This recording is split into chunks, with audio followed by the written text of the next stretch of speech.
के टीवी ਦੇ ਸਾਰੇ ਸਾਹਿਤਕ ਦੋਸਤਾਂ ਨੂੰ ਸਾਹਿਤਕ ਦਰਸ਼ਕਾਂ ਨੂੰ ਮੇਰੇ ਵੱਲੋਂ ਯਾਨੀ ਰਜਿੰਦਰਜੀਤ ਵੱਲੋਂ ਬਹੁਤ ਬਹੁਤ ਸਤਿਕਾਰ ਤੇ ਪਿਆਰ।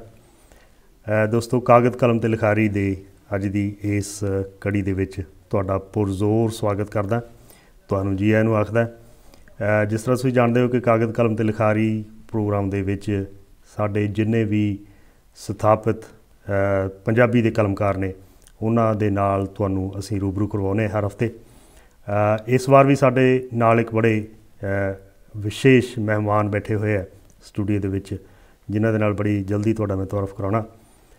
उस तो पहले मैं एक गल तुहाडे नाल साझी कर लवां कि पंजाबी साहित्य दे नाल पंजाबी अदब दे नाल तुसीं किसी भी लहजे दे नाल जुड़े हुए हो, तुसीं पाठक हो, तुसीं लेखक हो, शायर हो, कहानीकार हो, तां तुहाडी ज़रूरत है, तुहाडी राय की ज़रूरत है, तुहाडे सुझावां की ज़रूरत है। तुसीं के टीवी के दफ्तर के नाल जिहड़े असीं संपर्क सूत्र इत्थों तुहानूं दिखावांगे स्क्रीन के उपर, उन्हां दे उत्ते तुसीं ज़रूर साडे नाल संपर्क करो, क्योंकि तुहाडी राय की सानूं बहुत लोड़ है। तो दोस्तों अज दे कागज़ कलम ते लिखारी प्रोग्राम की इस कड़ी दे विच साडे नाल पंजाबी दे एक विशेष कलमकार जुड़े हुए ने, साडे नाल स्टूडियो दे विच मौजूद ने। उन्हां दी विशेषता उन्हां दीयां गल्लां दे विचों ज़ाहिर होनी है, उन्हां दी कलम जिहड़ी है वो की कहंदी है, वो की लिखदे ने। इस तो इलावा पंजाबी ज़बान दे ओह एक एक्टिविस्ट ने, एक कारकरदगी ने, वो मतलब एक बहुत अच्छे पंजाबी ज़बान दे वास्ते काम करने वाले एक कारकुन ने। तो दोस्तों ज़्यादा टाइम मैं ना तुहाडा लैंदा होया मैं तुहानूं उस मेहमान दे नाल मिलवावां। मेरी मुराद है जनाब रावल राठ होरी, जिहड़े कि लहिंदे पंजाब दे विच उन्होंने जिन्होंने जन्म लिया और हुण यूके दे विच वसदे ने। तो रावल राठ होना दे नाल मैं तुहानूं मिलवाउणा। रावल राठ जी, तुहाडा के टीवी के स्टूडियो दे विच आउण ते बहुत बहुत स्वागत। तुहाडा की हाल है? बहुत शुक्रिया जी, मालक दा ठीक ठाक। मैं सारे दर्शकों नूं सत श्री अकाल, सलाम ते नमस्कार करदा ते तुहाडा भी बहुत बहुत धन्यवाद जी। प्यारे दर्शकों, रावल राठ होरां ने लहिंदे पंजाब दे विच अटक इन्हां दा इलाका है। अटक जिहड़ा कि तुहानूं शायद पता हो कि पाकिस्तान दे विच जिहड़ा पंजा साहब दा जिहड़ा इलाका है उस पासे इन्हां दा जन्म होया और उत्थे ही इन्हां दी अपनी जिहड़ी सिक्ख्या है, एजुकेशन है, इन्हां ने उस इलाके दे विच लई और इंग्लैंड दे विच इन्हां नूं आया कोई तकरीबन 15-16 साल दा अरसा हो गया। तो साडे वास्ते हुण ये बड़ी वड्डी एक सहूलत हो गई है, इन्हां दे नाल बैठना साडे वास्ते एक बड़ा ही मैं समझदा कि बड़ी अहम एक महत्वपूर्ण चीज़ हो गई है। उहदा कारण है कि असीं हुण साडी इंग्लैंड दे विच जो पंजाबी साडी गतिविधियां ने, पंजाबी ज़बान दा जिहड़ा इत्थे उहदे बारे जो काम हो रहा उन्हां गल्लां दे नाल नाल असीं रावल होणां दे नाल ओह भी गल्लां करांगे जदों इह पंजाब दे विच जिहड़े लहिंदे पंजाब दे पाकिस्तानी पंजाब दे विच पंजाबी भाषा वास्ते इन्हां ने जो भी एक्टिविटी जो गतिविधि उत्थे कीती ते जो भी इन्हां ने लिखिया सारियां गल्लां बातां असीं इन्हां दे नाल करांगे। रावल जी, तुसीं 15 साल होए इत्थे यूके दे विच आए हो जी। तुहानूं पाकिस्तान दे विच रहिंदिआं मैं तुहाडी जिहड़ी मुढ़ली एक जित्थों तुसीं पंजाबी वास्ते जिहड़ा एक बतौर एक्टिविस्ट एक काम जिहड़ा करना तुसीं शुरू कीता तां ओह थोड़ी जी पिठ भूमि उस चीज़ की मैं तुहाडे तों जानना चाहूँगा। असल विच मेरा जन्म तो पंजाब के जिला अटक दा है, जिहदा पुराना नाम कैमलपुर है जी। जदों पाकिस्तान बनया तो फिर उन्होंने उन्होंने कैमलपुर तो अटक बना दिता। मेरा जन्म पल उत्थों का ही है, लेकिन मैं एक साल क दसां ते वालिद साहब मैनू कराची लै गए और उत्थे मेरी एजुकेशन वगैरह सारी उत्थे हुई। उत्थे ही मैं एक गल हैगी 1982 या 83 दी जी, जदों मैं पंजाबी लिखण वाल आया, जब मैं उत्थे देखा तो सिंधी कौम प्रस्त जिहड़े ने वो अपनी ज़बान वास्ते अपनी धरती वास्ते कितना प्यार रखते ने और कितना मोह है उन्हां दा। मैं उन्हां वल वेख के ते मैं अपनी शनाख्त की कि मैं भी पंजाबी ज़बान और पंजाब च पैदा होया तो मैं अपनी धरती नाल या अपनी बोली नाल इस तरह प्यार क्यों नहीं कर सकदा जी। दूजा इहदा वड्डा क्रेडिट मेरी मां नूं जांदा है, जिन्हें 40 साल कराची च बिताए पर वो घर उन्होंने पंजाबी बोली अपने बच्चों के नाल। ईवन जिहड़ा साडा महल्ला सी उत्थे सारे उर्दू बोलण वाले रहिंदे सन ਜਿਹੜੇ ਮਹਾਜਰ ਇੰਡੀਆ ਤੋਂ ਮਾਈਗ੍ਰੇਟ ਕਰਕੇ ਪਾਕਿਸਤਾਨ ਗਏ ਸਨ ਜੀ। ਮੇਰੀ ਮਾਂ ਨੇ ਉਹਨਾਂ ਨੂੰ ਪੰਜਾਬੀ ਸਿਖਾ ਦਿੱਤੀ ਪਰ ਆਪ ਉਰਦੂ ਨਾ ਸਿੱਖੀ। ਅੱਛਾ ਅੱਛਾ ਅੱਛਾ। ਇਹ ਉਹਨਾਂ ਦਾ ਵੀ ਇੱਕ ਕ੍ਰੈਡਿਟ ਹੈ ਕਿ ਮੈਂ ਜ਼ਬਾਨ ਨਾਲ ਜੁੜਿਆ ਰਿਹਾ। ਔਰ ਦੂਜਾ ਸਿੰਧ ਧਰਤੀ ਦਾ ਕਿ ਜਿਹਨੇ ਮੈਨੂੰ ਆਪਣੀ ਮਾਂ ਬੋਲੀ ਨਾਲ ਜੁੜਨ ਦਾ ਔਰ ਆਪਣੀ ਧਰਤੀ ਨਾਲ ਜੁੜਨ ਦਾ ਇੱਕ ਜੀ। ਜਦੋਂ ਤੁਸੀਂ ਸਕੂਲ ਦੇ ਵਿੱਚ ਪੜ੍ਹਦੇ ਸੀ, ਜਦੋਂ ਤੁਸੀਂ ਛੋਟੇ ਸੀ, ਪ੍ਰਾਇਮਰੀ ਪੱਧਰ ਦੀ ਜਿਹੜੀ ਐਜੂਕੇਸ਼ਨ ਆ ਤੁਸੀਂ ਉਹ ਲੈ ਰਹੇ ਸੀ, ਉਦੋਂ ਕਿਸ ਤਰ੍ਹਾਂ ਪੰਜਾਬੀ ਦਾ ਮਾਹੌਲ ਕੀ ਸੀ? ਹੁਣ ਕਿਉਂਕਿ ਜਿਵੇਂ ਅੱਜ ਕੱਲ੍ਹ ਅਸੀਂ ਦੇਖਦੇ ਹਾਂ ਕਿ ਜਿਸ ਤਰ੍ਹਾਂ ਚੜ੍ਹਦੇ ਪੰਜਾਬ ਦੇ ਵਿੱਚ, ਹਿੰਦੁਸਤਾਨੀ ਪੰਜਾਬ ਦੇ ਵਿੱਚ ਕੁਛ ਬੋਲੀਆਂ ਨੂੰ ਉੱਪਰ ਲਿਆਉਣ ਵਾਸਤੇ ਪੰਜਾਬੀ ਬੋਲੀ ਨੂੰ ਥੱਲੇ ਨੂੰ ਧੱਕਿਆ ਜਾ ਰਿਹਾ, ਮਤਲਬ ਇੱਕ ਸਿਆਸੀ ਪੱਧਰ 'ਤੇ ਕੋਸ਼ਿਸ਼ਾਂ ਵੀ ਹੋ ਰਹੀਆਂ। ਅਤੇ ਤੁਸੀਂ ਉੱਥੋਂ ਸਮੁੱਚੇ ਤੌਰ 'ਤੇ ਛੋਟੇ ਹੁੰਦਿਆਂ ਵੀ ਔਰ ਵੱਡੇ ਹੁੰਦਿਆਂ ਤੁਸੀਂ ਕੀ ਮਹਿਸੂਸ ਕੀਤਾ ਕਿ ਉੱਥੇ ਵੀ ਪੰਜਾਬੀ ਨੂੰ ਇਸ ਤਰ੍ਹਾਂ ਕੁਛ ਥੱਲੇ ਲਿਆਉਣ ਦੀਆਂ ਕੋਸ਼ਿਸ਼ਾਂ ਜਾਰੀ ਸੀ? ਅਸਲ ਵਿੱਚ ਪੰਜਾਬੀ ਨੂੰ ਥੱਲੇ ਲਿਆਉਣ ਦੀ ਕੋਸ਼ਿਸ਼ ਜਿਹੜੀ ਹੈ ਉਹ ਤੇ ਜਦੋਂ ਅੰਗਰੇਜ਼ ਪੰਜਾਬ ਦੀ ਧਰਤੀ 'ਤੇ ਗਿਆ ਉਸ ਦਿਨ ਤੋਂ ਜਿਹੜਾ ਹੈ ਉਹਨੇ ਸਭ ਤੋਂ ਪਹਿਲਾਂ ਕੰਮ ਇਹ ਕੀਤਾ ਕਿ ਸਾਡੀ ਜ਼ਬਾਨ ਸਾਡੇ ਕੋਲੋਂ ਖੋਣ ਦੇ ਪੂਰੇ ਯਤਨ ਕੀਤੇ ਔਰ ਉਹਦੇ 'ਚ ਉਹ ਸਫਲ ਵੀ ਹੋਇਆ। ਜਦੋਂ ਤੁਸੀਂ ਕਿਸੇ ਕੌਮ ਨੂੰ ਗੁਲਾਮ ਬਣਾਉਣਾ ਹੁੰਦਾ ਹੈ ਤਾਂ ਤੁਸੀਂ ਉਹਦੇ ਕੋਲੋਂ ਉਹਦੀ ਜ਼ਬਾਨ ਖੋਹਦੇ ਹੋ, ਉਹਦਾ ਕਲਚਰ ਖੋਹਦੇ ਹੋ, ਉਹਦਾ ਕਲਾਸਿਕ ਖੋਹਦੇ ਹੋ, ਉਹਦੇ ਹੀਰੋ ਖੋਹਦੇ ਹੋ, ਅਤੇ ਫਿਰ ਉਹ ਜਿਹੜੀ ਆਉਣ ਵਾਲੀ ਨਸਲ ਹੈ ਉਹ ਗੁਲਾਮ ਹੀ ਪੈਦਾ ਹੁੰਦੀ ਹੈ ਅਤੇ ਗੁਲਾਮ ਹੀ ਰਹਿੰਦੀ ਹੈ ਜੀ। ਸੋ ਮੈਂ ਸਮਝਦਾ ਹਾਂ ਕਿ ਪੰਜਾਬੀ ਜ਼ਬਾਨ ਨੂੰ ਜਿਹੜਾ ਨੁਕਸਾਨ ਜਾਂ ਜਿਹੜਾ ਲਾਇਆ ਸੱਟ ਇਹਨੇ ਗੋਰੇ ਨੇ, ਉਹ ਤੋਂ ਲੈ ਕੇ ਅੱਜ ਤੱਕ ਉਹ ਜ਼ਬਾਨ ਵਾਲੇ ਪਾਸੇ ਦੇ ਵਧਾਅ ਵਾਸਤੇ ਕੋਈ ਕੰਮ ਹੀ ਨਹੀਂ ਕੀਤਾ ਗਿਆ। ਇੰਡੀਵਿਜੂਅਲ ਤੌਰ 'ਤੇ ਜਿਹੜੇ ਪੰਜਾਬੀ ਲਿਖਣ ਵਾਲੇ ਲਿਖਾਰੀ ਸਨ ਉਹਨਾਂ ਨੇ ਆਪਣੇ ਤੌਰ 'ਤੇ ਇੱਕ ਮਾਂ ਬੋਲੀ ਨਾਲ ਪਿਆਰ ਦਾ ਬੂਟਾ ਲਾਇਆ। ਇਹ 1964-65 ਦੀ ਗੱਲ ਹੈ ਕਿ ਜਦੋਂ ਮੁਸ਼ਤਾਕ ਸੂਫੀ, ਅਹਿਮਦ ਸਲੀਮ, ਨਜਮ ਹੁਸੈਨ ਸੈयद ਸਾਹਿਬ ਇਹਨਾਂ ਨੇ ਸ਼ਾਹ ਹੁਸੈਨ ਕਾਲਜ ਦੀ ਨੀਂਹ ਰੱਖੀ ਲਾਹੌਰ ਦੇ ਵਿੱਚ ਅਤੇ ਪੰਜਾਬੀ ਜ਼ਬਾਨ ਵਾਸਤੇ ਕੰਮ ਸ਼ੁਰੂ ਕੀਤਾ ਤਾਂ ਅਯੂਬ ਨੇ ਉਹਦੇ 'ਤੇ ਪਾਬੰਦੀ ਵੀ ਲਾਈ ਅਤੇ ਇਹਨਾਂ ਦਾ ਫੜਫੜਾਈਆ ਵੀ ਹੋਇਆ। ਸੋ ਉਸ ਤੋਂ ਬਾਅਦ ਫਿਰ ਦੂਜਾ ਜਿਹੜਾ ਸਾਡਾ ਪਾਕਿਸਤਾਨ ਦਾ ਮੀਡੀਆ ਹੈ ਜੀ ਉਹ ਟੋਟਲ ਉਰਦੂ ਮੀਡੀਆ ਹੈ।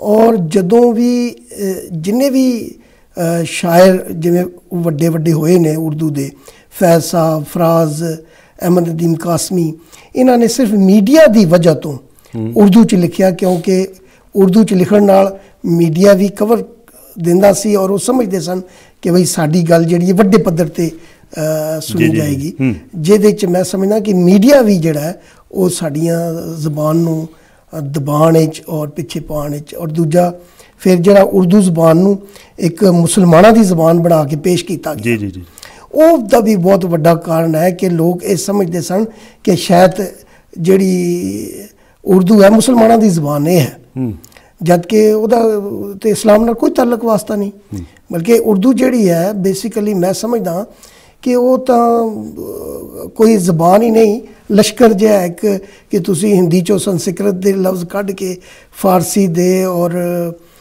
ਅਰਬੀ ਦੇ ਔਰ ਇਸ ਮੁਕਾਮੀ ਜ਼ਬਾਨਾਂ ਦੇ ਕੁਝ ਲਫ਼ਜ਼ ਪਾ ਕੇ ਉਹਨੂੰ ਜ਼ਬਾਨ ਬਣਾ ਲਿਆ। ਔਰ ਜਿਹੜਾ ਇਹ ਉਰਦੂ ਦਾ ਸਕ੍ਰਿਪਟ ਹੈ ਉਹਦਾ ਵੀ ਆਪਣਾ ਨਹੀਂ ਹੈ, ਫਾਰਸੀ ਦਾ ਹੈ, ਜਿਹਨੂੰ ਆਸਤਾ ਆਸਤਾ ਡਿਵੈਲਪ ਕਰਕੇ ਅਤੇ ਉਹ ਕੀਤਾ ਗਿਆ।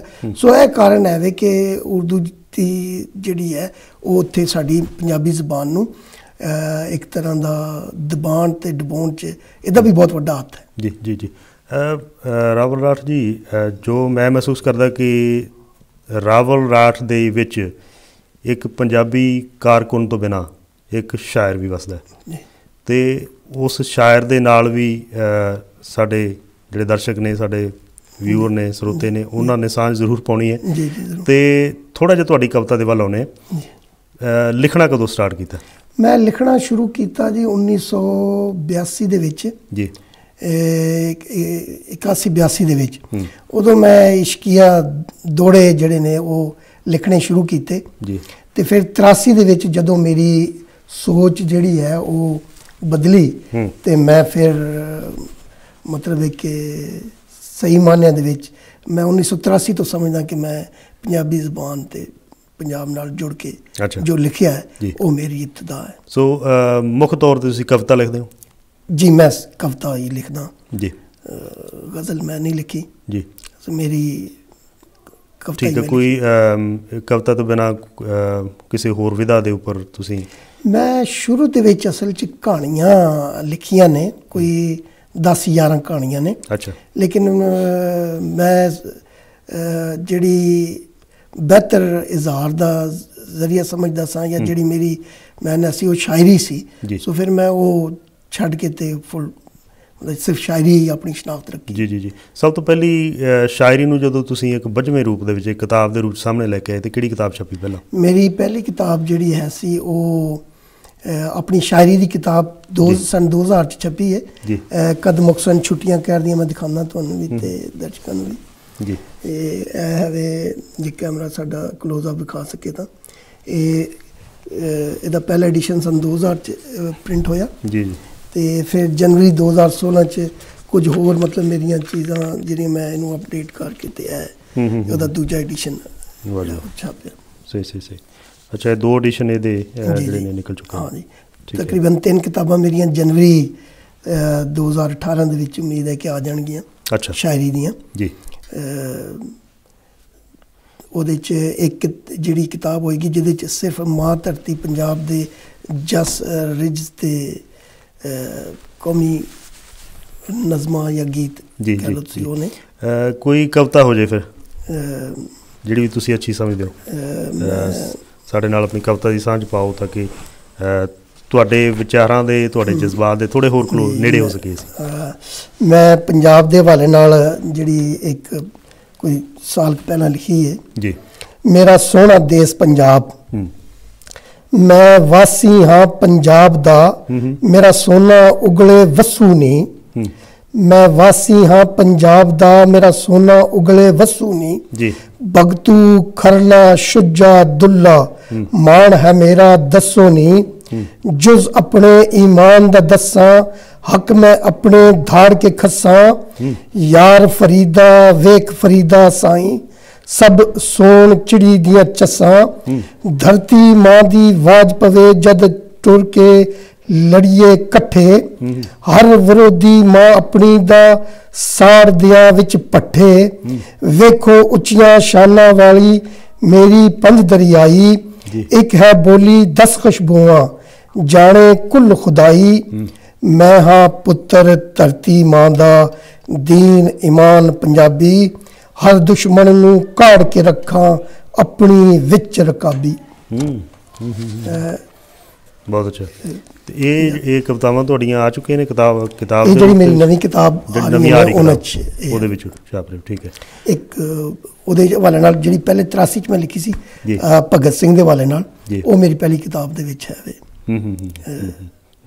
ਅੱਛਾ, ਪਾਕਿਸਤਾਨ ਦੇ ਵਿੱਚ ਜਿਹੜਾ ਪੰਜਾਬੀ ਦੀ ਜਿਹੜੀ ਹੁਣ ਪੰਜਾਬੀ ਜ਼ਬਾਨ ਦੀ ਜਿਹੜੀ ਸੂਰਤ ਹਾਲ ਹੈ, ਹੁਣ ਉਹਦੀ ਸਿਚੁਏਸ਼ਨ ਹੈ, ਉਹਦੇ 'ਚ ਤੁਸੀਂ ਸਮਝਦੇ ਹੋ, ਕਿਉਂਕਿ ਤੁਸੀਂ ਇੱਥੇ ਇੰਗਲੈਂਡ ਦੇ ਵਿੱਚ ਰਹਿਣ ਦੇ ਨਾਲ ਨਾਲ ਤੁਸੀਂ ਜਿਹੜੇ ਸਾਡੇ ਹਿੰਦੁਸਤਾਨੀ ਪੰਜਾਬ ਦੇ ਸ਼ਾਇਰ ਨੇ, ਸਾਹਿਤਕਾਰ ਨੇ, ਉਹਨਾਂ ਦੇ ਨਾਲ ਵੀ ਵਾਬਸਤਾ ਰਹਿੰਦੇ ਹੋ, ਉਹਨਾਂ ਨਾਲ ਵੀ ਤੁਹਾਡਾ ਮੇਲ ਜੋਲ ਰਹਿੰਦਾ। ਅਤੇ ਦੋਨਾਂ ਮੁਲਕਾਂ ਦੇ ਵਿੱਚ ਜਿਹੜੀ ਪੰਜਾਬੀ ਦੀ ਇਸ ਵੇਲੇ ਹਾਲਤ ਹੈ, ਮੈਂ ਸਮਝਦਾ ਕਿ ਜਿਹੜੇ ਸੁਚੇਤ ਲੋਕ ਨੇ ਉਹ ਆਪਣਾ ਕੰਮ ਕਰ ਵੀ ਰਹੇ ਨੇ, ਠੀਕ ਹੈ ਜੀ, ਤੁਹਾਡੇ ਵਰਗੇ ਜਿਹੜੇ ਸੂਝਵਾਨ ਲੋਕ ਹੈ, ਅਤੇ ਉਹ ਦੋਨਾਂ ਮੁਲਕਾਂ ਦੀ ਇਸ ਜਿਹੜੀ ਹੁਣ ਚੱਲ ਰਹੀ ਹੈ ਇਸ ਵੇਲੇ ਸਿਚੁਏਸ਼ਨ ਦੀ, ਉਹਦੇ ਬਾਰੇ ਕੀ ਸਮਝਦੇ ਹੋ? ਪਾਕਿਸਤਾਨ ਦੇ ਵਿੱਚ ਜਿਹੜਾ ਹੈ ਵੇ ਉਹ ਅਤੇ ਮੈਂ ਬਹਰਹਾਲ ਇੰਡੀਵਿਜੂਅਲ ਤੌਰ 'ਤੇ ਬਹੁਤ ਸਾਰੇ ਲੋਕ ਨੇ ਜੀ ਜਿਹੜੇ ਕੰਮ ਕਰ ਰਹੇ ਨੇ, ਔਰ ਉਹਨਾਂ ਨੂੰ ਮੈਂ ਸਮਝਦਾ ਕਿ ਹੁਣ ਉਹਨਾਂ ਦੀ ਗਿਣਤੀ ਵਧੀ ਹੈ, ਘਟੀ ਨਹੀਂ। ਅਤੇ ਬਾਕੀ ਇਹ ਕਿ ਬੇਸਿਕਲੀ ਜ਼ਰੂਰਤ ਹੈ ਕਿ ਪੰਜਾਬ ਵਿੱਚ ਪੰਜਾਬੀ ਜਿਹੜੀ ਹੈ ਉਹ ਪ੍ਰਾਇਮਰੀ ਸਤਹ 'ਤੇ ਲਾਗੂ ਕੀਤੀ ਜਾਏ ਜੀ, ਅਤੇ ਫਿਰ ਉਸ ਨਾਲ ਜਿਹੜਾ ਬੱਚਾ ਹੈ ਉਹ ਆਪਣੀ ਮਾਂ ਬੋਲੀ ਨਾਲ ਜੁੜਦਾ ਹੈ, ਆਪਣੇ ਸਾਹਿਤ ਨਾਲ ਜੁੜਦਾ ਹੈ, ਆਪਣੇ ਕਲਾਸਿਕ ਨਾਲ ਜੁੜਦਾ ਹੈ, ਅਤੇ ਫਿਰ ਹੀ ਉਹਨੂੰ ਸ਼ਨਾਖਤ ਹੁੰਦੀ ਹੈ ਕਿ ਮੈਂ ਪੰਜਾਬੀ ਹਾਂ, ਅਤੇ ਗੱਲ ਅੱਗੇ ਵੱਧਦੀ ਹੈ। ਪਰ ਬੜਾ ਦੁੱਖ ਵਾਲੀ ਗੱਲ ਇਹ ਹੈ ਕਿ ਜਦੋਂ ਦਾ ਪਾਕਿਸਤਾਨ ਬਣਿਆ, ਮੈਂ ਤੁਹਾਨੂੰ ਦੱਸਿਆ ਪਹਿਲੇ ਵੀ ਕਿ ਬਈ ਪੰਜਾਬੀ ਜ਼ਬਾਨ ਨੂੰ ਪਾਕਿਸਤਾਨ ਅਤੇ ਇਸਲਾਮ ਨਾਲ ਜੋੜ ਦਿੱਤਾ ਗਿਆ, ਔਰ ਉਸੀ ਗੱਲ ਦੇ ਉੱਤੇ ਸਾਡੇ ਪੰਜਾਬ ਦੇ ਵਿੱਚ ਖਾਸ ਕਰ ਜਿਹੜੇ ਲੋਕ ਨੇ ਉਹ ਸਮਝਦੇ ਨੇ ਵੀ ਸ਼ਾਇਦ ਅਸੀਂ ਪੰਜਾਬੀ ਪੜ੍ਹਨਾ ਲਿਖਣਾ ਜਾਂ ਇਹਨੂੰ ਐਜੂਕੇਸ਼ਨ ਦੀ ਜ਼ਬਾਨ ਬਣਾਉਣਾ ਇੱਕ ਤਾਸੁਬ ਵਿੱਚ ਆ ਜਾਏਗਾ ਤੇ ਸ਼ਾਇਦ ਅਸੀਂ ਆਪਣੇ ਦੇਸ਼ ਨਾਲ ਗੱਦਾਰੀ ਕਰ ਲਾਂਗੇ। ਜਦ ਕਿ ਉੱਥੇ 3 ਦੂਜੀਆਂ ਜਿਹੜੀਆਂ ਸੂਬੇ ਨੇ ਸਿੰਧ ਦੇ, ਉੱਥੇ ਸਿੰਧੀ ਪੜ੍ਹਾਈ ਜਾਂਦੀ ਹੈ ਜੀ। ਜ਼ੁਲਫਕਾਰ ਅਲੀ ਭੁੱਟੋ ਨੇ ਜਦੋਂ ਆਇਆ ਤੇ ਪਹਿਲੀ ਵਾਰ ਉਹਨੇ ਲਾਗੂ ਕੀਤੀ ਤੇ ਉਹਦੇ ਬਾਅਦ ਬਲੋਚਿਸਤਾਨ ਵਿੱਚ ਵੀ ਬਲੂਚੀ ਪੜ੍ਹਾਈ ਜਾਂਦੀ ਹੈ ਔਰ ਪਖਤੂਨਖਵਾ ਜਿਹੜਾ ਹੈ ਉੱਥੇ ਪਸ਼ਤੋ ਪੜ੍ਹਾਈ ਜਾਂਦੀ ਹੈ। ਇੱਕ ਵਾਹਿਦ ਬਦਨਸੀਬ ਅਸੀਂ ਹਾਂ ਕਿ ਜਿਹੜੇ ਪੰਜਾਬੀ ਜ਼ੁਬਾਨ ਹਾਲੇ ਤੱਕ ਅਸੀਂ ਉਹਨੂੰ ਪ੍ਰਾਇਮਰੀ ਸਤ੍ਹਾ 'ਤੇ ਲਾਗੂ ਕਰਵਾਉਣ ਵਾਸਤੇ ਜਦੋਜਹਿਦ ਕਰ ਰਹੇ ਹਾਂ ਜੀ। ਇੰਟਰ ਦੇ ਵਿੱਚ, BA ਦੇ ਵਿੱਚ, MA ਦੇ ਵਿੱਚ ਜਿਹੜਾ ਉਹ ਕੰਪਲਸਰੀ ਨਹੀਂ ਹੈ ਬਲਕਿ ਇੱਕ ਇਖਤਿਆਰੀ ਮਜ਼ਮੂਨ ਹੈ, ਯਾਨੀ ਤੁਹਾਡੀ ਮਰਜ਼ੀ ਹੈ ਪੜ੍ਹੋ, ਤੁਹਾਡੀ ਮਰਜ਼ੀ ਹੈ ਨਾ ਪੜ੍ਹੋ ਜੀ। ਉਹਦੇ 'ਚ ਇਹ ਵੇ ਕਿ ਜਿਹੜੇ ਕੁਝ ਸ਼ੌਕ ਰੱਖਣ ਵਾਲੇ ਬੱਚੇ ਹੁੰਦੇ ਨੇ, ਕੁਝ ਇਹ ਵੇ ਕਿ ਉਹਦੇ ਨੰਬਰ ਜ਼ਿਆਦਾ ਮਿਲ ਜਾਂਦੇ ਨੇ ਤੇ ਉਸ ਹਿਸਾਬ ਨਾਲ ਜਿਹੜੇ ਲੋਕ ਨੇ ਉਹ ਆਪਣਾ ਉਹਨੂੰ ਇਖਤਿਆਰੀ ਮਜ਼ਮੂਨ ਲੈ ਕੇ ਰੱਖ ਕੇ ਤੇ ਉਹ ਪੜ੍ਹਦੇ ਨੇ। ਲੇਕਿਨ ਗੱਲ ਜਿਹੜੀ ਹੈ ਉਹ ਉਸ ਤਰ੍ਹਾਂ ਅੱਗੇ ਨਹੀਂ ਵੱਧ ਰਹੀ ਜਿਸ ਤਰੀਕੇ ਨਾਲ ਵਧਣੀ ਚਾਹੀਦੀ ਹੈ। ਬਹਰਹਾਲ ਹੁਣ ਕੁਝ ਦੋਸਤਾਂ ਨੇ ਇਸ ਦੇ ਬੇਸ ਦੇ ਉੱਤੇ ਮੁਜ਼ਾਹਰੇ ਸ਼ੁਰੂ ਕੀਤੇ ਨੇ ਪੰਜਾਬ ਦੇ ਵੱਖ-ਵੱਖ ਸ਼ਹਿਰਾਂ ਦੇ ਵਿੱਚ ਔਰ ਪਿੱਛੇ ਜੇ ਕੁਝ ਚਿਰਾਂ ਤੋਂ ਭੁੱਖ ਹੜਤਾਲ ਵੀ ਸ਼ੁਰੂ ਕੀਤੀ ਗਈ ਹੈ। ਲੇਕਿਨ ਉਰਦੂ ਮੀਡੀਆ ਉਸ ਨੂੰ ਉਸ ਤਰ੍ਹਾਂ ਕਵਰ ਨਹੀਂ ਕਰਦਾ ਜਿਸ ਤਰ੍ਹਾਂ ਹੋਰ ਕੋਈ ਵੀ ਪਾਰਟੀ ਹੋਵੇ, ਛੋਟਾ ਜਿਹਾ ਵੀ ਉਹ 10 ਬੰਦੇ ਇਕੱਠੇ ਕਰਕੇ ਇੱਕ ਪ੍ਰਦਰਸ਼ਨ ਕਰਦੇ ਨੇ, ਮੁਜ਼ਾਹਰਾ ਕਰਨ ਤੇ ਉਹਨਾਂ ਨੂੰ ਕਵਰ ਕਰਦੇ ਨੇ। ਲੇਕਿਨ ਇੱਥੇ ਸੈਂਕੜੇ ਲੋਕ ਵੀ ਭੁੱਖ ਹੜਤਾਲ ਤੇ ਬਵਨ ਯੋਗ ਕਰਨ ਤੇ ਉਹਨਾਂ ਨੂੰ ਬਹੁਤ ਘੱਟ ਕਵਰ ਕੀਤਾ ਜਾਂਦਾ ਹੈ ਤੇ ਉਹ ਸੋਚ ਪਿੱਛੇ ਇਹੀ ਹੈ ਉਹਦੇ ਕਿ ਵੀ ਇਹ ਤਾਸਬ ਹੈ ਔਰ ਸਾਨੂੰ ਉਹਦੇ 'ਚ ਨਹੀਂ ਉਹ ਕਰਨਾ ਚਾਹੀਦਾ। ਜਦ ਕਿ ਸਾਡੇ ਬਾਬਾ ਫਰੀਦ ਤੋਂ ਲੈ ਕੇ ਬਾਬਾ ਨਾਨਕ ਤੋਂ ਖਵਾਜਾ ਗੁਲਾਮ ਫਰੀਦ ਤੱਕ ਸਾਰਿਆਂ ਨੇ ਪਿਆਰ ਮੁਹੱਬਤ ਤੇ ਇਸ਼ਕ ਦਾ ਦਰਸ ਦਿੱਤਾ ਹੈ, ਕੋਈ ਤਾਸਬ ਦੀ ਗੱਲ ਨਹੀਂ ਕੀਤੀ। ਪਰ ਪਤਾ ਨਹੀਂ ਸਾਡੇ ਦਿਮਾਗਾਂ ਦੇ ਵਿੱਚੋਂ ਜਿਹੜੀ, ਮੈਂ ਤੈਨੂੰ ਹਾਲਾਂਕਿ ਮੁਨਾਸਿਬ ਲਫ਼ਜ਼ ਨਹੀਂ ਹੈ ਲੇਕਿਨ ਮੈਂ ਸਮਝਦਾ ਕਿ ਗਲਾਜ਼ਤ ਭਰੀ ਹੈ ਕਿ ਅਸੀਂ ਉਸ ਨੂੰ ਆਪਣੀ ਮਾਂ ਬੋਲੀ ਦੇ ਨੇੜੇ ਜਾਣ ਦੇ ਬਜਾਏ ਜਿਹੜਾ ਅਸੀਂ ਉਹਨੂੰ ਬੋਲਣਾ, ਪੜ੍ਹਨਾ ਜਾਂ ਲਿਖਣਾ ਇੱਕ ਜਾਇਲੀਅਤ ਸਮਝਦੇ ਹਾਂ ਤੇ ਉਹ ਕਰਦੇ ਹਾਂ। ਪਿੱਛੇ ਜਿਹਾ ਹੁਣ ਮੈਂ ਇੰਡੀਅਨ ਪੰਜਾਬ ਦੀ ਜਿਹੜੀ ਅੱਜ ਕੱਲ੍ਹ ਉੱਥੇ ਚੱਲੀ ਹੈ ਤਹਿਰੀਕ ਚੱਲੀ ਹੋਈ ਹੈ, ਬੜਾ ਦਿਲ ਖੁਸ਼ ਹੁੰਦਾ ਹੈ। ਉਹਦੀ ਫੇਸਬੁੱਕ ਤੇ ਬੜੀ ਕਵਰੇਜ ਵੀ ਹੈ ਵੇ, ਮੀਡੀਆ 'ਤੇ ਖੈਰ ਮੈਂ ਇੰਨੀ ਨਹੀਂ ਵੇਖੀ ਲੇਕਿਨ ਫੇਸਬੁੱਕ 'ਤੇ ਬਹੁਤ ਜ਼ਿਆਦਾ ਕਵਰੇਜ। ਤੁਹਾਡੀ ਇਸ ਗੱਲ ਤੋਂ ਬਿਲਕੁਲ ਮੈਂ ਤੁਹਾਡੀ ਗੱਲ ਵਿੱਚ ਹੈ ਕਿ ਪਾਕਿਸਤਾਨ ਦੇ ਵਿੱਚ ਵੀ ਜਿਸ ਤਰ੍ਹਾਂ ਅਦੀਬ ਲੋਕਾਂ ਨੇ ਜਿਹੜੇ ਪੰਜਾਬੀ ਬਾਰੇ ਚਿੰਤਾ ਕਰਦੇ ਆ, ਉਹਨਾਂ ਨੇ ਇੱਕ ਅੱਛੀ ਜਿਹੜੀ ਇੱਕ ਬਹੁਤ ਲੋਕਾਂ ਦਾ ਧਿਆਨ ਖਿੱਚਣ ਵਾਲੀ ਇੱਕ ਤਹਿਰੀਕ ਜਿਹੜੀ ਉੱਥੇ ਚਲਾਈ ਹੈ ਪੰਜਾਬੀ ਦੇ ਬਾਰੇ। ਉੱਥੇ ਧਰਨੇ ਮੁਜ਼ਾਹਰੇ ਜਾਰੀ ਨੇ। ਉਹਦਾ ਪਹਿਲਾਂ ਆਪਾਂ ਉਹਦੇ ਬਾਰੇ ਗੱਲ ਕਰਦੇ ਹਾਂ ਕਿ ਕੀ ਹੁਣ ਜਿਸ ਤਰ੍ਹਾਂ ਤੁਸੀਂ ਆਪ ਹੀ ਆਖਿਆ ਕਿ ਨੈਸ਼ਨਲ ਮੀਡੀਆ ਨੇ ਉਹਨੂੰ ਕੋਈ ਕਵਰੇਜ ਨਹੀਂ ਦਿੱਤੀ, ਲੋਕਾਂ ਦੇ ਸਾਹਮਣੇ ਨਹੀਂ ਲੈ ਕੇ ਆਏ। ਸੋਸ਼ਲ ਮੀਡੀਆ ਹੈ ਜਿਹੜਾ ਕਿ ਲੋਕ, ਹਰ ਇੱਕ ਬੰਦੇ ਦੀ ਜੇਬ ਦੇ ਵਿੱਚ ਇੱਕ ਮੋਬਾਈਲ ਫੋਨ ਹੈ, ਉਹ ਕਿਤੋਂ ਵੀ ਰਿਕਾਰਡ ਕਰਕੇ ਕਿਸੇ ਨੂੰ ਵੀ ਦਿਖਾ ਸਕਦਾ। ਸੋ ਇਸ ਚੀਜ਼ ਨੇ ਉਹ ਸਾਰੀ ਜਿਹੜੀ ਤਹਿਰੀਕ ਆ ਉਹ ਦੁਨੀਆ ਦੇ ਸਾਹਮਣੇ ਲੈ ਕੇ ਆਉਂਦੀ ਹੈ। ਅਤੇ ਤੁਹਾਨੂੰ ਲੱਗਦਾ ਕਿ ਉਹ ਜੋ ਕੁਛ ਵੀ ਉੱਥੇ ਹੋਇਆ ਜਾਂ ਹੋ ਰਿਹਾ ਉਸ ਮੁਹਿੰਮ ਦੇ ਤਹਿਤ, ਕੀ ਉਹਦਾ ਹਾਕਮਾਂ ਦੇ ਉੱਤੇ ਕੋਈ ਕਿਸੇ ਕਿਸਮ ਦਾ ਥੋੜ੍ਹਾ ਬਹੁਤ ਕੋਈ ਅਸਰ ਹੈ? ਅਸਲ 'ਚ ਉਹਨੂੰ ਕੋਈ ਇੰਨਾ ਖਾਸ ਨੋਟਿਸ ਤਾਂ ਨਹੀਂ ਲੈਂਦੇ ਹਾਕਮ। ਸਾਡੇ ਮੁਲਕ ਦੇ ਵਿੱਚ ਸਿਆਸੀ ਜਿਹੜੀ ਸਟੇਬਲ ਕਦੀ ਰਿਹਾ ਹੀ ਨਹੀਂ ਜੀ। ਅੱਜ ਕੱਲ੍ਹ ਆਪਣੇ ਰੌਲੇ ਪਏ ਨੇ। ਲੇਕਿਨ ਬਹਰਹਾਲ ਇੱਕ ਸੋਸ਼ਲ ਮੀਡੀਆ ਦੇ ਵਿੱਚ ਬੜੀ ਭਰਪੂਰ ਮੁਹਿੰਮ ਚੱਲ ਰਹੀ ਹੈ ਔਰ ਜਦੋਂ ਦਾ ਸੋਸ਼ਲ ਮੀਡੀਆ ਆਇਆ ਹੈ ਮੈਂ ਸਮਝਦਾ ਕਿ ਬਹੁਤ ਤਾਕਤਵਰ ਮੀਡੀਆ ਹੈ। ਇਹਦੇ ਵਿੱਚ ਹੁਣ ਇਸ ਵੇਲੇ ਪੰਜਾਬੀ ਐਕਟੀਵਿਸਟ ਜਿਹੜੇ ਨੇ ਉਹ ਹਜ਼ਾਰਾਂ ਦੀ ਤਾਦਾਦ ਵਿੱਚ ਪੈਦਾ ਹੋ ਗਏ ਨੇ ਔਰ ਕਈ ਬੰਦੇ ਪੰਜਾਬੀ ਜ਼ਬਾਨ ਦੇ ਹਵਾਲੇ ਨਾਲ, ਉਸ ਹਵਾਲੇ ਨਾਲ ਬਹੁਤ ਕੰਮ ਕਰ ਰਹੇ ਨੇ, ਖਾਸ ਕਰ ਫੇਸਬੁੱਕ ਦੇ ਉੱਤੇ ਔਰ ਬੜਾ ਇੱਕ ਸਾਨੂੰ ਚੰਗਾ ਹਥਿਆਰ ਜਿਹੜਾ ਉਹ ਹੱਥ ਆਇਆ ਹੈ ਕਿ ਜਿਹੜਾ ਮੀਡੀਆ, ਨੈਸ਼ਨਲ ਮੀਡੀਆ ਅਗਰ ਨਹੀਂ ਵੀ ਲਿਫਟ ਕਰਾਂਦਾ ਤੇ ਫਿਰ ਵੀ ਅਸੀਂ ਉਹਦੇ ਉੱਤੇ ਆਪਣੀ ਭਰਪੂਰ ਤਰੀਕੇ ਨਾਲ ਚਲਾ ਰਹੇ ਹਾਂ ਔਰ ਉਸੇ ਸੋਸ਼ਲ ਮੀਡੀਆ ਦੀ ਹੀ ਦੇਣ ਹੈ ਕਿ ਅੱਜ ਅਸੀਂ ਸੈਂਕੜਿਆਂ 'ਚ ਨਹੀਂ ਹਜ਼ਾਰਾਂ ਦੇ ਵਿੱਚ ਹੈਗੇ। ਸਹੀ ਬਿਲਕੁਲ ਤੁਸੀਂ ਦਰੁਸਤ ਕਿਹਾ। ਔਰ ਦੂਸਰੇ ਪਾਸੇ ਹਿੰਦੁਸਤਾਨੀ ਪੰਜਾਬ ਦੇ ਵਿੱਚ ਜਿਹੜਾ ਇੱਕ ਸੜਕਾਂ ਦੇ ਉੱਪਰ ਲੱਗੇ ਹੋਏ ਸਾਈਨ ਬੋਰਡਸ ਜਿਨ੍ਹਾਂ ਦੇ ਵਿੱਚ ਪੰਜਾਬੀ ਨੂੰ ਬਿਲਕੁਲ ਥੱਲੇ ਪਾਸੇ ਲਿਖਿਆ ਹੋਇਆ ਸੀ, ਉਸ ਬਾਰੇ ਲੋਕਾਂ ਨੇ ਇਤਰਾਜ਼ ਸ਼ੁਰੂ ਕੀਤਾ। ਔਰ ਉਹਦੇ ਵਿੱਚ ਜਿਹੜੀ ਰਾਠ ਸਾਹਿਬ ਜਿਹੜੀ ਚੰਗੀ ਗੱਲ ਇਹ ਸੀ ਕਿ ਉਹ ਜਿਹੜੇ ਲੋਕਾਂ ਨੇ ਉਹਨਾਂ ਦੇ ਉਹਨਾਂ ਬੋਰਡਾਂ ਦੇ ਉੱਪਰ ਪੋਚਾ ਮਾਰਨਾ ਸ਼ੁਰੂ ਕੀਤਾ, ਉਹ ਕੋਈ ਸਿਰ ਕੱਢਵੇਂ ਕੋਈ ਪੰਜਾਬੀ ਲੇਖਕ ਜਾਂ ਕੋਈ ਉਸ ਤਰ੍ਹਾਂ ਦੀਆਂ ਸ਼ਖਸੀਅਤਾਂ ਨਹੀਂ ਸਨ ਜਿਨ੍ਹਾਂ ਨੂੰ ਦੁਨੀਆ ਜਾਣਦੀ ਹੈ। ਉਹ ਇੱਕ ਆਮ ਲੋਕ ਸੀਗੇ ਜਿਹੜੇ ਪੰਜਾਬੀ ਨੂੰ ਪਿਆਰ ਕਰਦੇ ਆ। ਔਰ ਤੁਸੀਂ ਉਹਦੇ ਬਾਰੇ ਵੀ ਗੱਲ ਸ਼ੁਰੂ ਕੀਤੀ ਸੀ, ਅਤੇ ਉਹਦੇ ਬਾਰੇ ਮੇਰੇ ਖਿਆਲ ਜੇ ਪਾਕਿਸਤਾਨ ਦੇ ਵਿੱਚ ਵੀ ਮੇਰੇ ਖਿਆਲ, ਕਿਉਂਕਿ ਇਹ ਸੋਸ਼ਲ ਮੀਡੀਆ ਦੇ ਰਾਹੀਂ ਇਹ ਸਾਰੀਆਂ ਗੱਲਾਂ ਸਾਹਮਣੇ ਆਈਆਂ ਔਰ ਇਹ ਵੀ ਕਿਸੇ ਚੈਨਲਾਂ ਨੇ ਜਾਂ ਇਹਨਾਂ ਨੂੰ ਨਹੀਂ ਹਾਈਲਾਈਟ ਕੀਤਾ, ਅਤੇ ਕੀ ਪਾਕਿਸਤਾਨ ਦੇ ਵਿੱਚ ਵਸਦੇ ਜਿਹੜੇ ਸਾਡੇ ਪੰਜਾਬੀ ਪਿਆਰੇ ਨੇ ਉਹਨਾਂ ਨੂੰ ਵੀ ਉਸ ਮੁਹਿੰਮ ਦਾ ਜਾਂ ਲੋਕਾਂ ਦੇ ਉਸ ਗੁੱਸੇ ਦਾ ਪਤਾ ਜਿਹੜਾ ਕਿ ਉੱਧਰਲੇ ਪੰਜਾਬ 'ਚ ਹੋਇਆ? ਬਹੁਤ ਜ਼ਿਆਦਾ, ਔਰ ਬਹੁਤ ਜ਼ਿਆਦਾ ਸ਼ੇਅਰ ਕੀਤਾ ਜਾ ਰਿਹਾ ਪਾਕਿਸਤਾਨ ਦੇ ਵਿੱਚ ਫੇਸਬੁੱਕ 'ਤੇ ਇਸ ਚੀਜ਼ ਨੂੰ। ਬੇਸਿਕਲੀ ਜਿਹੜੀ ਕੋਈ ਵੀ ਕਾਮਯਾਬ ਤਹਿਰੀਕ ਹੁੰਦੀ ਹੈ, ਉਹ ਜਿੰਨਾ ਚਿਰ ਉਹਦੇ 'ਚ ਆਵਾਮ ਪਾਰਟੀਸਪੇਟ ਨਾ ਕਰੇ ਉਨਾ ਚਿਰ ਉਹ ਕਾਮਯਾਬ ਹੋ ਹੀ ਨਹੀਂ ਸਕਦੀ। ਸ਼ਾਇਰ ਅਦੀਬ ਜਿਹੜਾ ਹੈ ਉਹ ਤਾਂ ਸਿਰਫ ਲਿਖ ਛੱਡਦਾ ਹੈ ਜਾਂ ਪੜ੍ਹ ਦਿੰਦਾ ਹੈ। ਜਿਹੜੇ ਸਹੀ ਮਾਨਿਆਂ ਦੇ ਵਿੱਚ ਕਿਸੇ ਤਹਿਰੀਕ ਨੂੰ ਕਾਮਯਾਬ ਕਰਦੀ ਹੈ ਉਹ ਜਨਤਾ ਹੁੰਦੀ ਹੈ, ਸੰਗਤ ਹੁੰਦੀ ਹੈ, ਆਵਾਮ ਹੁੰਦੀ ਹੈ, ਪਬਲਿਕ ਹੁੰਦੀ ਹੈ ਕਿ ਜਿਹੜੀ ਉਸ ਨੂੰ ਲੈ ਕੇ ਟੁਰਦੀ ਹੈ। ਔਰ ਉਹ ਮੈਂ ਸਮਝਦਾ ਕਿ ਬਹੁਤ ਹੀ ਉਹ ਸਲਾਹਣਯੋਗ ਲੋਕ ਨੇ ਜਿਹੜੇ ਸੜਕਾਂ 'ਤੇ ਨਿਕਲੇ ਨੇ ਔਰ ਜਿਨ੍ਹਾਂ ਨੇ ਇਹ ਕਦਮ ਚੁੱਕਿਆ ਹੈ। ਮੈਂ ਉਹਨਾਂ ਨੂੰ ਸਲਾਮ ਪੇਸ਼ ਕਰਨਾ ਵਾ ਕਿ ਉਹਨਾਂ ਨੂੰ ਆਪਣੀ ਮਾਂ ਦੇ ਨਾਲ ਇਸ ਪਿਆਰ ਵਿਖਾ ਰਹੇ ਨੇ, ਜਿਹੜਾ ਉਹ ਇਸ ਚੀਜ਼ ਨੂੰ ਪਾਕਿਸਤਾਨ ਦੇ ਵਿੱਚ ਬਹੁਤ ਜ਼ਿਆਦਾ ਸ਼ੇਅਰ ਕੀਤਾ ਜਾ ਰਿਹਾ ਹੈ। ਜਿੰਨੇ ਵੀ ਸ਼ਾਇਰ ਅਦੀਬ ਨੇ ਉਹ ਮੈਂ ਸਮਝਦਾ ਕਿ ਪਾਕਿਸਤਾਨ ਦੇ ਵਿੱਚ ਹਾਲੀ ਇਹ ਜਾਗਰੂਕਤਾ ਅਵਾਮੀ ਸਤਹ 'ਤੇ ਇੰਨੀ ਨਹੀਂ ਆਈ। ਕੁਝ ਸਟੂਡੈਂਟ ਜ਼ਰੂਰ ਨੇ ਜਿਹੜੇ ਆਪਣੇ ਟੀਚਰਾਂ ਦੇ ਨਾਲ ਭੁੱਖ ਹੜਤਾਲ ਦੇ ਵਿੱਚ ਸ਼ਰੀਕ ਹੁੰਦੇ ਨੇ ਔਰ ਇਹਨਾਂ ਇਹੋ ਜਿਹੇ ਪ੍ਰੋਗਰਾਮਾਂ 'ਚ ਆਉਂਦੇ ਨੇ, ਲੇਕਿਨ ਪਬਲਿਕ ਜਿਹੜੀ ਹੈ ਉਹ ਹਾਲੇ ਤੱਕ ਇਸ ਤਰ੍ਹਾਂ ਨਾਲ ਨਹੀਂ ਜੁੜੀ ਕਿ ਜਿਸ ਤਰੀਕੇ ਨਾਲ ਇੰਡੀਅਨ ਪੰਜਾਬ ਦੇ ਲੋਕ ਬਾਹਰ ਨਿਕਲ ਕੇ ਔਰ ਇਹ ਕੰਮ ਕਰ ਰਹੇ ਨੇ।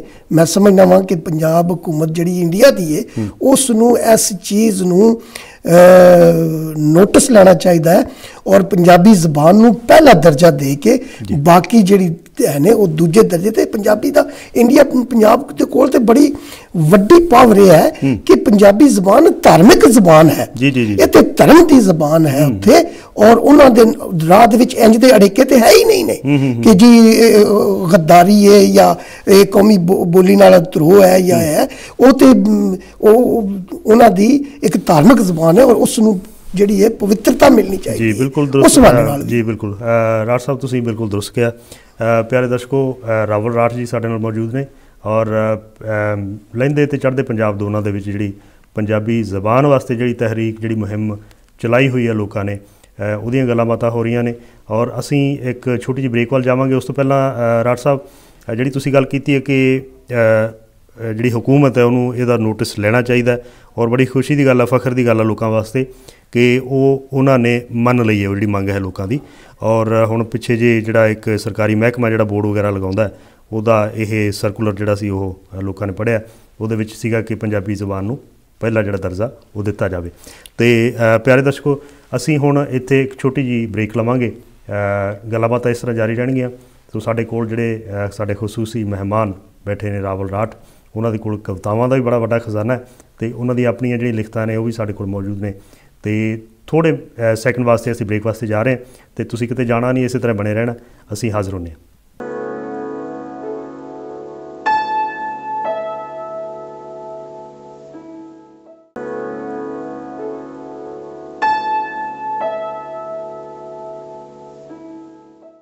ਪਿਆਰੇ ਦਰਸ਼ਕੋ, KTV ਦੇ ਕਾਗਜ਼ ਕਲਮ 'ਤੇ ਲਿਖਾਰੀ ਪ੍ਰੋਗਰਾਮ 'ਚ ਇੱਕ ਵਾਰ ਫਿਰ ਤੁਹਾਡਾ ਸਵਾਗਤ ਹੈ। ਤੁਹਾਨੂੰ ਨਿੱਘੀ ਜੀ ਆਇਆਂ ਨੂੰ। ਮੈਂ ਰਜਿੰਦਰਜੀਤ ਤੁਹਾਡੇ ਵਾਸਤੇ ਅੱਜ ਇੱਕ ਬਹੁਤ ਵਿਸ਼ੇਸ਼ ਮਹਿਮਾਨ ਰਾਵਲ ਰਾਠ ਹੋਰਾਂ ਨੂੰ ਲੈ ਕੇ ਆਇਆ। ਤੁਹਾਡੇ ਨਾਲ ਉਹਨਾਂ ਦੀ ਗੱਲਬਾਤ ਹੋ ਰਹੀ ਹੈ। ਦੋਸਤੋ, ਜਿਸ ਤਰ੍ਹਾਂ ਪਹਿਲਾਂ ਅਸੀਂ ਰਾਵਲ ਹੋਰਾਂ ਦੇ ਨਾਲ ਪਾਕਿਸਤਾਨੀ ਪੰਜਾਬ ਦੇ ਵਿੱਚ ਪੰਜਾਬੀ ਦੀ ਜੋ ਹੁਣ ਇਸ ਵੇਲੇ ਹਾਲਾਤ ਨੇ ਪੰਜਾਬੀ ਦੇ, ਉਹਨਾਂ ਦੇ ਬਾਰੇ ਗੱਲ ਹੋਈ ਹੈ। ਅਸੀਂ ਚੜ੍ਹਦੇ ਅਤੇ ਲਹਿੰਦੇ ਪੰਜਾਬ ਜਿਹੜਾ ਕਿ ਸਿਆਸੀ ਵਜ੍ਹਾਤ ਕਰਕੇ, ਜਿਹੜਾ ਸਿਆਸੀ ਕਾਰਨਾਂ ਕਰਕੇ ਦੋ ਬਣ ਗਏ, ਪਰ ਅਸੀਂ ਜਾਣਦੇ ਕਿ ਉਹ ਇੱਕ ਹੀ ਹੈ। ਸੋ ਅਸੀਂ ਸਾਡੇ ਜਿਹੜੇ ਖੁੱਲ੍ਹ ਦਿਲ ਲੋਕ ਨੇ, ਸਾਡੇ ਪੰਜਾਬੀ ਲੋਕ ਨੇ, ਪੰਜਾਬੀ ਜ਼ਬਾਨ ਦੇ ਜਿੰਨੇ ਵੀ ਪਿਆਰੇ ਬੈਠੇ ਨੇ ਦੋਨਾਂ ਪਾਸੇ, ਉਹ ਇਸ ਸਾਰੇ ਪੰਜਾਬ ਨੂੰ ਇੱਕ ਹੀ ਕਰਕੇ ਜਾਣਦੇ ਆ। ਹਾਲੇ ਵੀ ਪੰਜਾਬ ਦਾ ਨਾਮ ਉਹ ਪੰਜਾਂ ਪਾਣੀਆਂ ਦੇ ਨਾਮ ਦੇ ਉੱਤੇ ਜਾਣਦੇ ਆ। ਅਤੇ ਦੋਸਤੋ ਕੁਛ ਹੋਰ ਜਿਹੜੀਆਂ ਗੱਲਾਂ ਬਾਤਾਂ ਸਾਡੇ ਮਨ ਦੇ ਵਿੱਚ ਹੈ, ਬਹੁਤ ਕੁਛ ਹੈ ਦੋਨਾਂ ਪੰਜਾਬਾਂ ਦੇ ਵਿੱਚ, ਜਿਹੜੀਆਂ ਬਹੁਤ ਸਾਰੀਆਂ ਜਿੰਨੀਆਂ ਵੀ ਕੜੀਆਂ ਨੇ, ਜਿੰਨੀਆਂ ਵੀ ਪੀੜ੍ਹੀਆਂ ਗੰਢਾਂ ਨੇ, ਉਹਨਾਂ ਨੂੰ ਜਾਣਨ ਵਾਸਤੇ ਜਾਂ ਉਹਨਾਂ ਦੀ ਗੱਲਬਾਤ ਕਰਨ ਵਾਸਤੇ, ਉਹਨਾਂ 'ਤੇ ਵਾਰਤਾਲਾਪ ਕਰਨ ਵਾਸਤੇ ਇੰਨਾ ਕੁ ਸਮਾਂ ਸਾਨੂੰ ਚਾਹੀਦਾ ਕਿ ਸਾਡੇ ਕੋਲ ਮਤਲਬ ਉਹਨਾਂ ਸ਼ਾਇਦ ਸਟੂਡੀਓ ਦੇ ਵਿੱਚ ਨਹੀਂ ਮੁਹੱਈਆ ਹੋਵੇਗਾ। ਪਰ ਫਿਰ ਵੀ ਅਸੀਂ ਬਹੁਤ ਜੀ ਜਿਹੜੇ ਨਿੱਘੇ ਮਸਲੇ ਨੇ, ਨਿੱਘੀਆਂ ਗੱਲਾਂ ਨੇ, ਉਹ ਰਾਵਲ ਹੋਰਾਂ ਦੇ ਨਾਲ ਅਸੀਂ ਕਰਾਂਗੇ ਅਤੇ ਇਹਨਾਂ ਦੀਆਂ ਕੁਛ ਹੋਰ ਕਵਿਤਾਵਾਂ ਦੇ ਨਾਲ ਵੀ ਤੁਹਾਡੀ ਸਾਂਝ ਜਿਹੜੀ ਪਾਈ ਜਾਏਗੀ। ਰਾਵਲ ਰਾਠ ਜੀ, ਤੁਸੀਂ ਜਿਹੜੇ ਪਾਕਿਸਤਾਨ ਦੇ ਵਿੱਚ ਇਸ ਵੇਲੇ ਪੰਜਾਬੀ ਅਦੀਬ ਬੈਠੇ ਨੇ ਜਾਂ ਨਵੇਂ ਜਿਹੜੇ ਉੱਭਰ ਰਹੇ ਸ਼ਾਇਰ ਨੇ, ਲੇਖਕ ਨੇ, ਉਹਨਾਂ ਦੇ ਨਾਲ ਤੁਹਾਡੀ ਗੱਲਬਾਤ ਹੁੰਦੀ ਰਹਿੰਦੀ ਹੈ। ਗੁਰਮੁਖੀ ਭਾਸ਼ਾ ਜਿਹੜੀ ਹੈ, ਗੁਰਮੁਖੀ ਜਿਹੜੀ ਲਿਪੀ ਹੈ ਪੰਜਾਬੀ ਨੂੰ ਲਿਖਣ ਵਾਸਤੇ, ਜਿਹੜੀ ਉੱਧਰਲੇ ਹਿੰਦੁਸਤਾਨੀ ਪੰਜਾਬ ਦੇ ਵਿੱਚ ਅਸੀਂ ਵਰਤਦੇ ਹਾਂ, ਇਹਦੇ ਕਿੰਨੇ ਕੁ ਜਾਣਕਾਰ ਨੇ ਪਾਕਿਸਤਾਨ ਦੇ ਵਿੱਚ? ਇਹ ਬੜੀ ਖੁਸ਼ੀ ਦੀ ਗੱਲ ਹੈ ਕਿ ਪਾਕਿਸਤਾਨ ਵਿੱਚ ਜਿਹੜਾ ਵੀ ਬੰਦਾ ਪੰਜਾਬੀ ਜ਼ਬਾਨ ਲਿਖਣ ਨਾਲ ਜੁੜਦਾ ਹੈ, ਉਸ ਦੀ ਕੋਸ਼ਿਸ਼ ਹੁੰਦੀ ਹੈ ਕਿ ਉਹ ਪਹਿਲੇ ਨਾਲ ਹੀ ਲਿਪੀ ਵੀ ਸਿੱਖੇ। ਵਾਓ। ਸੋ ਤਕਰੀਬਨ ਮੇਰੇ ਜਿੱਥੇ ਤੱਕ ਨੌਲੇਜ ਹੈ, ਮੈਂ ਸਮਝਦਾ ਕਿ ਜਿੰਨੇ ਵੀ ਪੰਜਾਬੀ ਅੱਜ ਕੱਲ੍ਹ ਤਾਂ ਖੈਰ ਲਿਖਦੇ ਤੇ ਲੱਖਾਂ ਦੇ ਹਿਸਾਬ ਨਾਲ ਨੇ ਸ਼ਾਇਰ ਅਦੀਬ ਜਿਹੜੇ ਨੇ, ਅਤੇ ਪਰ ਉਹਨਾਂ 'ਚੋਂ ਮੇਰੇ ਹਿਸਾਬ ਵਿੱਚ ਜਿਹੜੇ ਲਿਖਣ ਵਾਲੇ ਚੰਦ ਨੇ ਉਹ ਉਂਗਲੀਆਂ 'ਤੇ ਹੀ ਗਿਣੇ ਜਾਂਦੇ ਨੇ। ਪਰ ਸਾਰੇ ਜਿਹੜੇ ਨੇ ਉਹ ਆਲਮੋਸਟ ਕੋਈ 5-10% ਲੋਕ ਹੋਣਗੇ ਜਿਹੜੇ ਗੁਰਮੁਖੀ ਨਹੀਂ ਜਾਣਦੇ ਜਾਂ ਜਿਨ੍ਹਾਂ ਤੱਕ ਕਾਇਦਾ ਗੁਰਮੁਖੀ ਦਾ ਨਹੀਂ ਅਪੜਿਆ, ਅਤੇ ਉਹ ਹੈ ਨੇ। ਅਦਰਵਾਈਜ਼ ਤਕਰੀਬਨ 70-80% ਜਿੰਨੇ ਲਿਖਾਰੀ ਨੇ ਉਹ ਸਭ ਗੁਰਮੁਖੀ ਪੜ੍ਹ ਲੈਂਦੇ ਨੇ, ਅਗਰ ਲਿਖ ਨਾ ਸਕਣ ਤੇ ਪੜ੍ਹ ਲੈਂਦੇ ਨੇ। ਮੈਂ ਸਾਡੇ ਦਰਸ਼ਕਾਂ ਨੂੰ, ਜਿਹੜੇ ਹੁਣ ਹਿੰਦੁਸਤਾਨੀ ਪੰਜਾਬ ਦੇ ਦਰਸ਼ਕ ਬੈਠੇ ਨੇ ਜਾਂ ਲਿਖਣ ਵਾਲੇ ਪੜ੍ਹਨ ਵਾਲੇ, ਉਹਨਾਂ ਸਾਰਿਆਂ ਨੂੰ ਮੈਂ ਇਹ ਆਪਣੇ ਵੱਲੋਂ ਸੁਨੇਹਾ ਦਿੰਦਾ ਕਿ ਜਿਵੇਂ ਰਾਠ ਹੋਰਾਂ ਨੇ ਕਿਹਾ ਕਿ ਜਿਹੜੇ 8-10% ਉਹ ਹੋਣਗੇ ਜਿਨ੍ਹਾਂ ਨੂੰ ਗੁਰਮੁਖੀ ਨਹੀਂ ਆਉਂਦੀ। ਸੋ ਬਾਕੀ ਸਾਰਿਆਂ ਦੀ ਕੋਸ਼ਿਸ਼ ਹੁੰਦੀ ਕਿ ਗੁਰਮੁਖੀ ਨੂੰ, ਲਿਪੀ ਨੂੰ ਸਿੱਖਿਆ ਜਾਵੇ।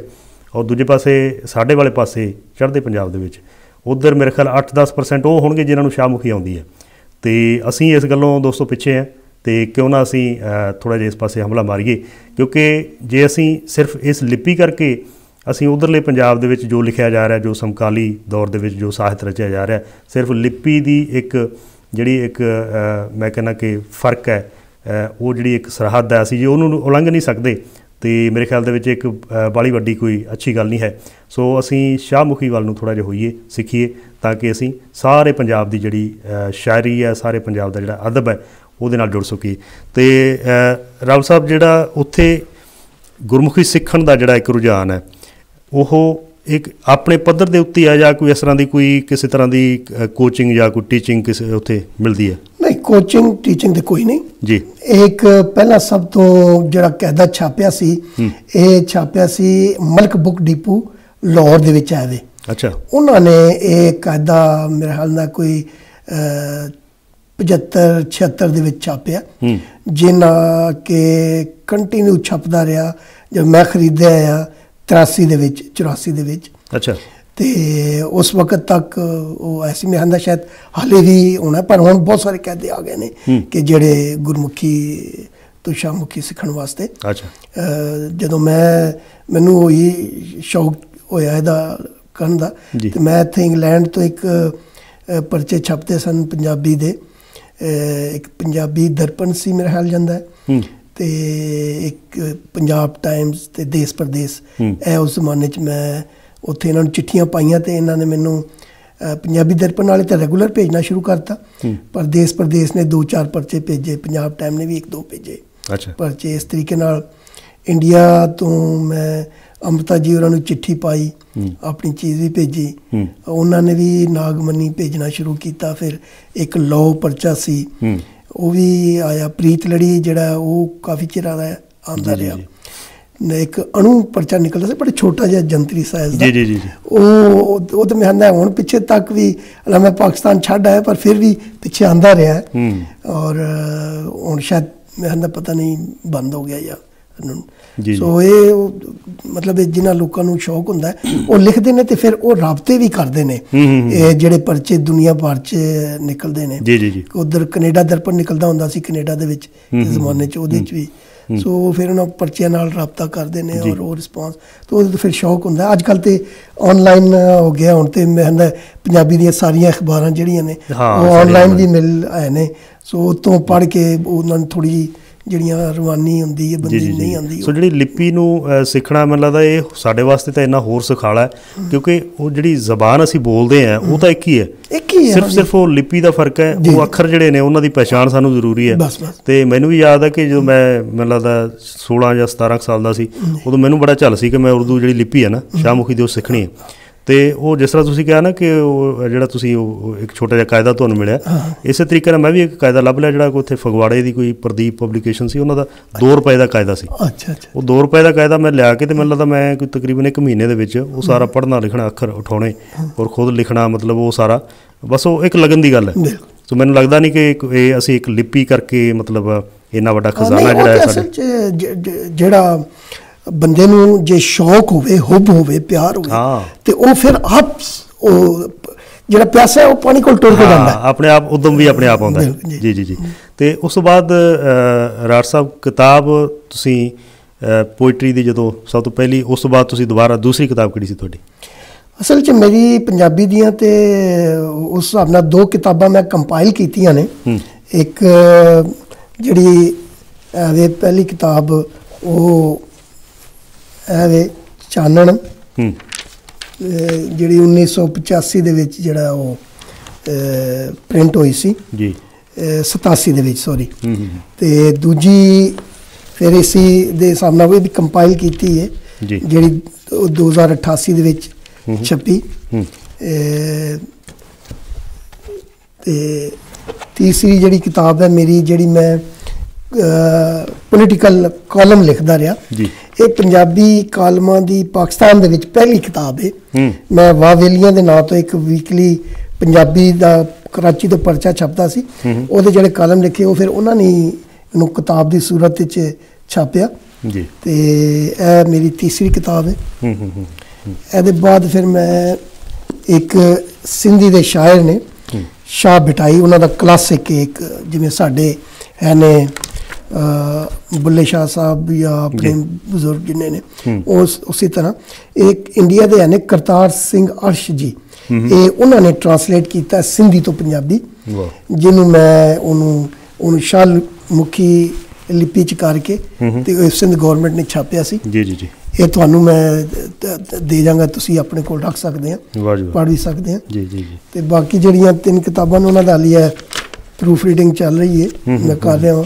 ਇਹ ਜਿਹੜੀਆਂ ਜਨਵਰੀ 'ਚ ਆਉਣੀਆਂ ਨੇ ਜੀ ਜੀ, ਦੱਸਿਆ ਤੁਹਾਨੂੰ ਜੀ। ਵਾਹ ਜੀ। ਤੁਸੀਂ ਜਿਸ ਤਰ੍ਹਾਂ ਹੁਣੇ ਬਾਬੇ ਬੁੱਲੇ ਹੋਣਾ ਦਾ ਜ਼ਿਕਰ ਕੀਤਾ, ਹਿੰਦੁਸਤਾਨੀ ਪੰਜਾਬ ਦੇ ਵਿੱਚ ਸੂਫੀ ਸ਼ਾਇਰੀ ਨੂੰ ਜਿੰਨਾ ਪਿਆਰ ਕੀਤਾ ਜਾਂਦਾ ਹੈ ਦੁਨੀਆ ਜਾਣਦੀ ਹੈ, ਜਿੰਨਾ ਪਾਕਿਸਤਾਨ ਦੇ ਵਿੱਚ ਰਹਿਣ ਵਾਲੇ ਜਿਹੜੇ ਅਦੀਬ ਨੇ ਜਾਂ ਸਰੋਤੇ ਨੇ ਲੋਕ ਹੈ, ਜਿੰਨਾ ਉਹ ਸੂਫੀ ਸ਼ਾਇਰੀ ਨੂੰ, ਬਾਬੇ ਬੁੱਲੇ ਹੋਰਾਂ ਦੀ ਸ਼ਾਇਰੀ ਨੂੰ ਔਰ ਦੂਸਰੇ ਸੂਫੀਆਂ ਦੀ ਜਿੰਨਾ ਕਰਦੇ, ਮੇਰੇ ਖਿਆਲ ਇੰਨੀ ਮੁਹੱਬਤ ਉੱਥੇ ਦੂਜੇ ਹਿੰਦੁਸਤਾਨੀ ਪੰਜਾਬ 'ਚ ਵੀ ਕੀਤੀ ਜਾਂਦੀ ਹੈ। ਕੀ ਜਿਹੜੇ ਗੁਰਮੁਖੀ ਲਿਖਣ ਵਾਲੇ ਜਾਂ ਬਾਬੇ ਨਾਨਕ ਤੋਂ ਅਸੀਂ ਸ਼ੁਰੂ ਕਰਦੇ ਹਾਂ ਗੱਲ, ਉਹਨਾਂ ਇੱਧਰ ਜਿਹੜੇ ਮਤਲਬ ਕਿ ਜੇ ਅਸੀਂ ਧਰਮ ਦੀ ਗੱਲ ਕਰੀਏ, ਧਰਮ ਤਾਂ ਵਿੱਚ ਆਉਂਦਾ ਹੀ ਨਹੀਂ ਕਿਸੇ ਵੀ ਚੀਜ਼ ਦੇ ਵਿੱਚ, ਅਦਬ ਦੇ ਵਿੱਚ, ਅਤੇ ਯਾਨੀ ਇੱਧਰਲੇ ਹਿੰਦੁਸਤਾਨੀ ਪੰਜਾਬ ਦੇ ਜਿਹੜੇ ਪੁਰਾਣੇ ਜਿਹੜੇ ਸਾਡੇ ਸ਼ਾਇਰ ਹੋਣੇ ਬਾਬੇ ਨਾਨਕ ਵੇਲੇ ਦੇ ਜਾਂ ਉਸ ਤੋਂ ਬਾਅਦ ਦੇ, ਉਹਨਾਂ ਨੂੰ ਪੜ੍ਹਨ ਦਾ ਕੋਈ ਹੈ ਸ਼ੌਕ ਪਾਕਿਸਤਾਨੀ ਪੰਜਾਬੀ ਲੋਕਾਂ ਨੂੰ? ਉਸ ਹਵਾਲੇ ਨਾਲ ਹੈ ਕਿ ਗੁਰੂ ਗ੍ਰੰਥ ਸਾਹਿਬ ਜਿਹੜਾ ਹੈ ਇਹ ਸ਼ਾਹਮੁਖੀ ਦੇ ਵਿੱਚ ਪੂਰਾ ਛਪਿਆ ਹੋਇਆ ਹੈ। ਵਾਹ ਜੀ। ਉੱਥੇ ਅਤੇ ਬਾਕੀ ਇਹਨੂੰ ਮਤਲਬ ਹੈ ਕਿ ਜਿਹਨੂੰ ਸ਼ੌਕ ਹੁੰਦਾ ਹੈ ਉਹ ਪੜ੍ਹਦਾ ਹੈ। ਅਤੇ ਅਸਲ 'ਚ ਜਿਹੜੀ ਸ਼ਾਇਰੀ ਗਾਈ ਜਾਂਦੀ ਹੈ ਅਵਾਮੀ ਪੱਧਰ 'ਤੇ, ਉਸ ਨੂੰ ਅਵਾਮੀ ਮਤਲਬ ਹੈ ਕਿ ਅਵਾਮ ਆਮ ਤੌਰ 'ਤੇ ਉਹ ਕਰਦੇ ਨੇ। ਜੇ ਮੈਂ ਸਮਝਦਾ ਵਾਂ ਕਿ ਬਾਬੇ ਨਾਨਕ ਜੀ ਨੂੰ ਅਤੇ ਰਵਿਦਾਸ ਜੀ ਨੂੰ ਜਿਹੜਾ ਨਾ ਉਹਨਾਂ ਦੀ ਸ਼ਾਇਰੀ ਨੂੰ ਬਹਰਹਾਲ ਪੜ੍ਹਿਆ ਜਾਂਦਾ ਹੈ। ਬਲਕਿ ਬਾਬੇ ਨਾਨਕ ਜੀ ਦੇ ਜਿਹੜੇ ਸ਼ਲੋਕ ਨੇ ਉਸ ਅੰਗ ਦੇ ਵਿੱਚ 1-2 ਬੰਦਿਆਂ ਨੇ ਉਸ ਸਨਫ ਨੂੰ ਜਾਂ ਉਸ ਨੂੰ ਜਿਉਂਦਾ ਰੱਖਣ ਵਾਸਤੇ ਕੋਸ਼ਿਸ਼ ਵੀ ਕੀਤੀ ਹੈ ਕਿ ਬਾਬੇ ਨਾਨਕ ਜੀ ਦੀ ਜਿਹੜੀ ਉਹ ਸਨਫ ਹੈ ਉਹ ਜ਼ਿੰਦਾ ਰਹੇ। ਉਹਦੇ 'ਚ ਉਹਨਾਂ ਨੇ ਦੋਹੇ ਕਹਿਣ ਦੀ ਕੋਸ਼ਿਸ਼ ਵੀ ਕੀਤੀ ਹੈ। ਅੱਛਾ ਅੱਛਾ ਅੱਛਾ, ਜੀ ਜੀ ਜੀ, ਠੀਕ ਹੈ। ਦੋਨੇ ਪਾਸਿਆਂ ਦੇ ਜਿਹੜੇ ਪੰਜਾਬੀ ਅਦੀਬ ਨੇ ਉਹਨਾਂ ਨੂੰ ਅਦਬ ਤੇ ਔਰ ਸੱਭਿਆਚਾਰਕ ਤੌਰ ਦੇ ਉੱਤੇ, ਕਿਉਂਕਿ ਤੁਸੀਂ, ਮੈਂ ਤੁਹਾਨੂੰ ਇਸ ਕਰਕੇ ਪੁੱਛ ਰਿਹਾ ਕਿ ਤੁਸੀਂ ਇੱਕ ਕਾਰਕੁਨ ਵੀ ਹੋ, ਪੰਜਾਬੀ ਬਾਰੇ ਚਿੰਤਾ ਕਰਦੇ ਹੋ, ਤੁਸੀਂ ਇੱਕ ਚਿੰਤਕ ਵੀ ਹੋ, ਲੇਖਕ ਵੀ ਹੋ। ਸੋ ਇੱਕ ਬਤੌਰ ਇੱਕ ਕਾਰਕੁਨ ਤੁਸੀਂ ਕੀ ਸਮਝਦੇ ਹੋ ਕਿ ਦੋਨਾਂ ਪੰਜਾਬਾਂ ਦੇ ਲੋਕਾਂ ਨੂੰ, ਅਦੀਬਾਂ ਨੂੰ ਔਰ ਜਿਹੜੇ ਸਾਹਿਤ ਨੂੰ, ਬੋਲੀ ਨੂੰ ਪਿਆਰ ਕਰਨ ਵਾਲੇ, ਇਹਨਾਂ ਨੂੰ ਸੱਭਿਆਚਾਰਕ ਤੌਰ 'ਤੇ ਨੇੜੇ ਲਿਆਉਣ ਲਈ ਹੋਰ ਕੀ ਕੀਤਾ ਜਾ ਸਕਦਾ? ਮੈਂ ਸਮਝਦਾ ਵਾਂ ਕਿ ਇਸ ਮਾਮਲੇ 'ਚ ਜਿਹੜੀਆਂ ਇੱਕ ਰਵਾਇਤ ਜੀ ਪਈ ਸੀ, ਪੰਜਾਬੀ ਇੰਟਰਨੈਸ਼ਨਲ ਕਾਨਫਰੰਸਿਸ ਜਿਹੜੀਆਂ ਹੁੰਦੀਆਂ ਸਨ, ਉਹ ਕਰਵਾਈਆਂ ਜਾਣੀਆਂ ਚਾਹੀਦੀਆਂ ਨੇ ਦੋਨਾਂ ਪਾਸੇ। ਲਾਹੌਰ ਦੇ ਵਿੱਚ ਫਖਰ ਜ਼ਮਾਨ ਤੇ ਮਹਿੰਦਾ ਕਰਵਾਉਂਦਾ ਕਦੇ ਕਦੇ 2 ਸਾਲ 3 ਸਾਲ ਬਾਅਦ, ਲੇਕਿਨ ਮੈਂ ਸਮਝਦਾ ਕਿ ਇਸ ਨੂੰ ਹਰ ਸਾਲ ਕੀ 6 ਮਹੀਨੇ ਬਾਅਦ ਹੋਣੀ ਚਾਹੀਦੀ ਹੈ। ਔਰ ਹੁਣ ਇੱਧਰ ਗੁਜਰਾਤ ਵਾਲੇ ਪਾਸੇ ਜਿਹੜਾ ਹੈ ਉੱਧਰ ਵੀ ਨੇ ਮਹਿੰਦਾ ਇਹਦੇ 'ਚ ਨਵੰਬਰ ਵਿੱਚ ਹੀ ਹੈ ਵੇ ਉਹਦੀ ਪੰਜਾਬੀ ਇੰਟਰਨੈਸ਼ਨਲ ਕਾਨਫਰੰਸ ਜਿਹੜੀ ਹੈ ਉਹ ਹੋਣੀ ਹੈ। ਸੋ ਇਸੇ ਤਰੀਕੇ ਨਾਲ ਇੰਡੀਆ ਦੇ ਵਿੱਚ ਵੀ ਜਿਹੜੀ ਸਰਕਾਰ ਹੈ, ਅਗਰ ਉਹ ਆਪਣੇ ਤੌਰ 'ਤੇ ਇਨੀਸ਼ੀਏਟਿਵ ਲਵੇ ਤੇ ਉਹ ਪੰਜਾਬੀ ਪਿਓਰ ਸਿਆਸੀ ਤੌਰ 'ਤੇ ਨਹੀਂ, ਪਿਓਰ ਪੰਜਾਬੀ ਜ਼ਬਾਨ ਦੇ ਹਵਾਲੇ ਨਾਲ, ਅਦਬ ਦੇ ਹਵਾਲੇ ਨਾਲ ਕਾਨਫਰੰਸਾਂ ਕਰਵਾਏ, ਜਿਹਦੇ 'ਚ ਇੱਥੋਂ ਦੇ ਪਾਕਿਸਤਾਨ ਦੇ ਪੰਜਾਬੀ ਲਿਖਾਰੀਆਂ ਨੂੰ ਬੁਲਾਇਆ ਜਾਏ, ਉੱਥੇ ਉਹ ਪੜ੍ਹਨ ਪੰਜਾਬੀ ਜ਼ਬਾਨ ਨੂੰ ਅਦਬ ਦੇ ਹਵਾਲੇ ਨਾਲ। ਇਸੇ ਤਰੀਕੇ ਨਾਲ ਪਾਕਿਸਤਾਨ ਦੇ ਵਿੱਚ ਜਿਹੜੀ ਕਾਨਫਰੰਸ ਹੁੰਦੀ ਹੈ ਉਹ ਸਾਲ ਦੇ ਬਜਾਏ 6 ਮਹੀਨੇ, ਸਾਲ 6 ਮਹੀਨੇ 'ਚ ਇੱਕ ਅੱਧ ਹੋਵੇ, ਅਤੇ ਇਹ ਜਿੰਨੇ ਲਿਖਾਰੀ ਨੇ ਇਹ ਉੱਥੇ ਜਾਣ ਔਰ ਆਪਣੀਆਂ ਚੀਜ਼ਾਂ ਸਾਂਝੀਆਂ ਕਰਨ, ਅਤੇ ਉਹਦੇ ਨਾਲ ਜਿਹੜਾ ਹੈ ਕਿ ਨੇੜਤਾ ਜਿਹੜੀ ਹੈ ਉਹ ਵਧੇਗੀ ਔਰ ਇੱਕ ਦੂਜੇ ਨਾਲ ਪਛਾਣ ਵੀ ਹੋਏਗੀ। ਮੈਨੂੰ ਇੱਕ ਵਾਰੀ ਜੰਗ 'ਚ 1984-85 ਦੇ ਵਿੱਚ ਕਾਨਫਰੰਸ ਹੋਈ ਸੀ, ਸੁਲਤਾਨ ਬਾਹੂ ਕਾਨਫਰੰਸ। ਉਹਦੇ ਵਿੱਚ ਸ਼ਰੀਕ ਹੋਣ ਦਾ ਪਹਿਲੀ ਵਾਰੀ ਚਾਂਸ ਮਿਲਿਆ ਅਤੇ ਮੈਂ ਗਿਆ। ਉੱਥੋਂ ਇੰਡੀਆ ਤੋਂ ਆਏ ਸਨ, ਨਾਂ ਉਹਨਾਂ ਦਾ ਮੈਨੂੰ ਹੁਣ ਭੁੱਲ ਗਿਆ ਹੈ, ਉਹ ਜੰਗ ਦੇ ਹੀ ਆਏ ਸਨ। ਅੱਛਾ, ਉਹ ਜਿਸ ਵੇਲੇ ਆਏ, ਉਹ ਕਾਨਫਰੰਸ ਵਿੱਚ ਆਏ, ਉਹ ਸ਼ਰੀਕ ਹੋਏ, ਅਤੇ ਕਾਨਫਰੰਸ ਤੋਂ ਬਾਅਦ ਉਹਨਾਂ ਨੇ ਕਿਹਾ ਕਿ ਮੈਂ ਆਪਣੇ ਘਰ ਜਾਣਾ ਜੀ, ਜਿਹੜਾ ਮੈਂ ਛੱਡ ਕੇ ਗਿਆ। ਅਤੇ ਅਸੀਂ ਸਾਰੇ ਬੰਦੇ ਜਿਹੜਾ ਨਾ ਰਲ ਕੇ ਉਹਨਾਂ ਨਾਲ ਗਏ, ਔਰ ਉਹ ਬੰਦਾ ਉਸ ਕਾਨਫਰੰਸ ਹਾਲ 'ਚੋਂ ਅੱਗੇ ਭੱਜਾ ਗਿਆ ਸਾਡੇ, ਔਰ ਸਾਰੇ ਅਸੀਂ ਰਲ ਕੇ ਉਹਦੇ ਨਾਲ ਪਿੱਛੇ ਮਗਰ ਗਏ। ਔਰ ਮਜ਼ੇ ਦੀ ਗੱਲ ਹੈ ਕਿ ਉਹ ਸਿੱਧਾ ਆਪਣੇ ਬੂਹੇ 'ਤੇ ਜਾ ਕੇ ਦੁਹੱਥਣ ਮਾਰਨ ਲੱਗ ਪਿਆ ਕਿ ਮਤਲਬ ਮੇਰਾ ਘਰ ਹੈ, ਦਰਵਾਜ਼ਾ ਖੋਲੋ ਜੀ ਜੀ ਜੀ ਜੀ। ਤੇ ਜਿਹੜੇ ਉਹਦੇ ਅੱਖਾਂ ਦੇ ਅੱਥਰੂ ਸਨ, ਉਹ ਦੱਸਦੇ ਸਨ ਕਿ ਜੋ ਹੋਇਆ ਅਨਿਆਂ ਹੋਇਆ। ਮੈਂ ਸਿਆਸੀ ਗੱਲ ਬਣ ਜਾਂਦੀ, ਮੈਂ ਨਹੀਂ ਕਹਿੰਦਾ। ਉਹਨਾਂ ਨੇ ਉਸ ਤੋਂ ਪਤਾ ਲੱਗਦਾ ਹੈ ਕਿ ਪੰਜਾਬ ਜਿਹੜਾ ਹੈ ਉਹ ਕਿਸ ਤਰੀਕੇ ਨਾਲ ਇੱਕ ਦੂਜੇ ਦੇ ਪਿਆਰ ਹੈ ਵੇ। ਇਹ ਜਿਹੜੀ ਨਫ਼ਰਤ ਹੈ ਇਹ 4 ਲੀਡਰਾਂ ਦੇ ਵਿੱਚ ਹੈ, ਇਹ ਪਬਲਿਕ 'ਚ ਨਹੀਂ ਹੈ। ਔਰ ਉਹਨਾਂ ਨੇ ਜਿਹੜੇ ਉੱਥੇ ਪਰਿਵਾਰ ਰਹਿੰਦਾ ਸੀ, ਉਹਨਾਂ ਨੇ ਅਚਾਨਕ ਦਰਵਾਜ਼ਾ ਖੋਲ੍ਹਿਆ, ਅਤੇ ਜਦੋਂ ਅੱਗੇ ਸਰਦਾਰ ਵੇਖਿਆ ਨਾਲ ਬੰਦਿਆਂ ਦੇ, ਅਤੇ ਉਹਨਾਂ ਨੇ ਉਸੇ ਵੇਲੇ ਉਹਨੂੰ ਅੰਦਰ ਬੁਲਾ ਲਿਆ। ਔਰ ਉਹ ਅੰਦਰ ਜਿਹੜਾ ਭਾਈ ਜਿਹੜਾ ਰਹਿੰਦਾ ਸੀ, ਉਹਨੇ ਜੱਫੀ ਪਾ ਕੇ ਉਹਨਾਂ ਨੂੰ ਅਤੇ ਬਿਠਾ ਲਿਆ। ਸਾਨੂੰ ਸਾਰਿਆਂ ਨੂੰ ਨੇ ਚਾਹ ਪਿਆਈ, ਅਤੇ ਉਹ ਕਹਿੰਦਾ ਸਰਦਾਰ ਜੀ ਅੱਜ ਵੀ ਤੁਹਾਡਾ ਘਰ ਹੈ, ਕਹੋ ਅਤੇ ਅਸੀਂ ਭਾਂਡੇ ਚੁੱਕ ਕੇ ਬਾਹਰ ਟੁਰ ਜਾਂਦੇ ਹਾਂ। ਅਤੇ ਬੜਾ ਪਿਆਰ। ਅਤੇ ਜਦੋਂ ਇਸ ਤਰੀਕੇ ਨਾਲ ਕਾਨਫਰੰਸਾਂ ਹੋਣਗੀਆਂ, ਅਤੇ ਜਿਹੜੇ ਲੋਕ ਇੱਧਰੋਂ ਉੱਠ ਕੇ ਉੱਧਰ ਗਏ ਨੇ ਜਾਂ ਉੱਧਰੋਂ ਉੱਠ ਕੇ ਇੱਧਰ ਆਏ ਨੇ, ਉਹਨਾਂ ਦਾ ਆਪਸ 'ਚ ਆਉਣ ਜਾਣ ਵਧੇਗਾ, ਅਤੇ ਉਹ ਪਿਆਰ ਮੁਹੱਬਤ ਦੇ ਜਿਹੜੇ ਉਹ ਲੰਮੇ ਨੇ, ਜਦੋਂ ਉਹ ਅੱਜ ਕੱਲ੍ਹ ਤਾਂ ਕੈਮਰਾ ਆ ਗਿਆ, ਉਹ ਰਿਕਾਰਡ ਕਰਕੇ ਜਦੋਂ ਤੁਸੀਂ ਆਨਲਾਈਨ ਸੋਸ਼ਲ ਮੀਡੀਆ 'ਤੇ ਇਹਦੇ 'ਤੇ ਚੜਾਓਗੇ, ਅਤੇ ਉਹ ਜਿਹੜਾ ਪਿਆਰ ਅਤੇ ਮੁਹੱਬਤ ਜਿਹੜੀ ਸਾਹਮਣੇ ਆਏਗੀ, ਉਹ ਇਹਨਾਂ ਨਫ਼ਰਤਾਂ ਨੂੰ ਬਹਾ ਕੇ ਲੈ ਜਾਏਗੀ। ਜੀ ਜੀ ਬਿਲਕੁਲ। ਸੋ ਜਿਹੜਾ 47 ਦੇ ਵਿੱਚ ਜੋ ਸੰਤਾਪ ਪੰਜਾਬ ਨੇ ਚੱਲਿਆ, ਜਿਹਨੂੰ ਅੱਜ ਉਹਦੀ ਜਦੋਂ ਵਰ੍ਹੇਗੰਢ ਮਨਾਈ ਜਾਂਦੀ ਹੈ ਨਾ, ਲੋਕ ਉਹ ਉਦੋਂ ਖੁਸ਼ੀ ਦੇ ਜਿਹੜੇ ਘਿਓ ਦੇ ਦੀਵੇ ਬਾਲਦੇ। ਤਾਂ ਕਈ ਵਾਰ ਵੇਖ ਕੇ ਹੈਰਾਨੀ ਹੁੰਦੀ ਕਿ ਅਸੀਂ ਤਾਂ ਇੱਕ ਉਜਾੜਾ ਦਿਵਸ ਮਨਾ ਰਹੇ ਹਾਂ। ਉਹ ਦਿਵਸ ਮਨਾ ਰਹੇ ਹਾਂ ਜਦੋਂ ਲੋਕਾਂ ਨੇ ਆਪਣੇ ਪਿੰਡਾਂ ਦੇ ਉੱਤੇ ਔਰ ਆਪਣੀਆਂ ਭਾਵਨਾਵਾਂ ਦੇ ਉੱਤੇ ਇੰਨੇ ਜ਼ਖਮ ਖਾਧੇ, ਆਪਣੀਆਂ ਰੂਹਾਂ 'ਤੇ ਇੰਨੇ ਜ਼ਖਮ ਖਾਧੇ ਕਿ ਜਿਨ੍ਹਾਂ ਦੀ ਮੈਨੂੰ ਲੱਗਦਾ ਕਿ ਕਦੇ ਵੀ ਉਹ ਭਰੇ ਨਹੀਂ ਜਾ ਸਕਦੇ। ਔਰ ਇਹ ਜਿਹੜੀਆਂ ਸਦਭਾਵਨਾ ਦੀਆਂ ਗੱਲਾਂ ਜਿਹੜੀਆਂ ਅਸੀਂ ਬੈਠੇ ਕਰ ਰਹੇ ਹਾਂ, ਸੋ ਇਹ ਸਾਡੇ ਲੋਕਾਂ ਦੇ ਵਿੱਚ ਹਨ, ਹਾਲੇ ਵੀ ਹਨ, ਇਹ ਕਿਤੇ ਨਹੀਂ ਜਾਣ ਲੱਗੀਆਂ। ਅਤੇ ਬੜੀ ਅੱਛੀ ਗੱਲ ਹੈ, ਖੁਸ਼ੀ ਦੀ ਗੱਲ ਹੈ। ਇੱਕ ਰਾਠ ਸਾਹਿਬ, ਇੱਕ ਕਿਉਂਕਿ ਤੁਸੀਂ ਮੇਰੇ ਮਨ ਦੀਆਂ ਗੱਲਾਂ ਕਰ ਰਹੇ ਹੋ ਔਰ ਤੁਹਾਡੇ ਨਾਲ ਬੜਾ ਮਨ ਜੁੜਦਾ ਵੀ ਹੈ। ਤੁਸੀਂ ਕਦੇ ਜਿਸ ਤਰ੍ਹਾਂ ਜਿਹੜੀਆਂ ਸਰਹੱਦਾਂ ਦੇ ਉੱਤੇ ਜਦੋਂ ਸ਼ਾਮ ਨੂੰ ਇੱਕ ਜਿਹੜੀ ਰਿਟਰੀਟ ਸੈਰੇਮਨੀ ਹੁੰਦੀ, ਝੰਡੇ ਉਤਾਰੇ ਜਾਂਦੇ ਦੋਨਾਂ ਮੁਲਕਾਂ ਦੇ, ਸ਼ਾਇਦ ਤੁਸੀਂ ਵਾਘੇ ਦੇਖਿਆ ਹੋਵੇ ਜਾਂ ਹੁਸੈਨੀ ਵਾਲੇ, ਜੇ ਕਿਤੇ ਗਏ ਹੋਵੋ, ਕਿਤੇ ਤੁਹਾਨੂੰ ਮੌਕਾ ਮਿਲਿਆ ਹੋਵੇ। ਮੈਨੂੰ 1-2 ਵਾਰ ਹੁਸੈਨੀ ਵਾਲੇ ਜਾਣ ਦਾ ਮੌਕਾ ਮਿਲਿਆ। ਜਦੋਂ ਝੰਡੇ ਉਤਾਰੇ ਜਾਂਦੇ ਨਾ, ਦੋਨੇ ਪਾਸੇ ਲੋਕ ਦੋਨਾਂ ਮੁਲਕਾਂ ਦੇ ਇਕੱਠੇ ਹੋਏ ਹੁੰਦੇ ਆ, ਔਰ ਜਿਹੜਾ ਇੱਕ ਨਫ਼ਰਤ ਦਾ ਮੁਜ਼ਾਹਰਾ ਉੱਥੇ ਕੀਤਾ ਜਾਂਦਾ, ਇੱਕ ਦੂਸਰੇ ਦੇ ਜਿਹੜੇ ਲੋਕਾਂ ਨੂੰ ਜਾਂ ਇੱਕ ਦੂਸਰੇ ਦੇ ਫੌਜੀਆਂ ਨੂੰ ਜਿੰਨੀ ਨਫ਼ਰਤ ਨਾਲ ਦੇਖਿਆ ਜਾਂਦਾ, ਇੱਕ ਦੂਜੇ ਨੂੰ ਨੀਵਾਂ ਦਿਖਾਉਣ ਦੀ ਉੱਥੇ ਕੋਸ਼ਿਸ਼ ਕਰਦੇ ਨੇ। ਉਹ ਜਿਹੜਾ ਮੈਨੂੰ ਇੱਕ ਡਰਾਮਾ ਮੈਂ 2-3 ਵਾਰ ਦੇਖਿਆ, ਔਰ ਮੈਂ ਮੇਰੀ ਰੂਹ ਬੜੀ ਉੱਥੇ ਦੁਖੀ ਹੋਈ ਕਿ ਮਤਲਬ ਇਹਨਾਂ ਚੀਜ਼ਾਂ ਦੀ ਸਾਨੂੰ ਕੀ ਲੋੜ ਆ। ਤੁਸੀਂ ਕੀ ਸਮਝਦੇ ਹੋ ਕਿ ਉਹਨਾਂ ਦੇ ਪਿੱਛੇ ਕੀ ਮਕਸਦ ਹੋ ਸਕਦਾ ਇਹਨਾਂ ਲੋਕਾਂ ਦਾ? ਅਸਲ ਦੇ ਵਿੱਚ ਇਹਦੇ 'ਤੇ ਗੱਲ ਖੁੱਲ੍ਹ ਕੇ ਤਾਂ ਹੋ ਸਕਦੀ ਹੈ, ਲੇਕਿਨ ਉਹ ਫਿਰ ਕਈ ਲੋਕ ਉਹਨੂੰ ਮੁਤਨਾਜ਼ਾ ਸਮਝ ਲੈਂਦੇ ਨੇ। ਅਗਰ ਤੁਸੀਂ, ਕਿਉਂਕਿ ਜਿਹੜੇ ਲੋਕਾਂ ਨੇ ਪਾਸਪੋਰਟ ਚੁੱਕੇ ਨੇ, ਉਸ ਦਾ ਮਜਬੂਰੀ ਹੈ ਕਿ ਤੁਸੀਂ ਉਹਦੇ ਨਾਲ ਜਿਹੜਾ ਨਾ ਉਹ ਆਪਣਾ ਪਿਆਰ ਜਿਹੜਾ ਉਹ ਦਿਖਾਣਾ ਪੈਂਦਾ ਹੈ ਜੀ। ਸੋ ਮੈਂ ਸਮਝਦਾ ਵਾਂ ਕਿ ਇਹ ਦਿਖਾਵਾ ਹੈ ਜੀ। ਔਰ ਇਹ ਹੀ ਚੀਜ਼ ਜਿਹੜੀ ਹੈ ਇਹ ਸਾਡੇ ਲੀਡਰਾਂ ਨੇ ਪੈਦਾ ਕੀਤੀ ਹੈ।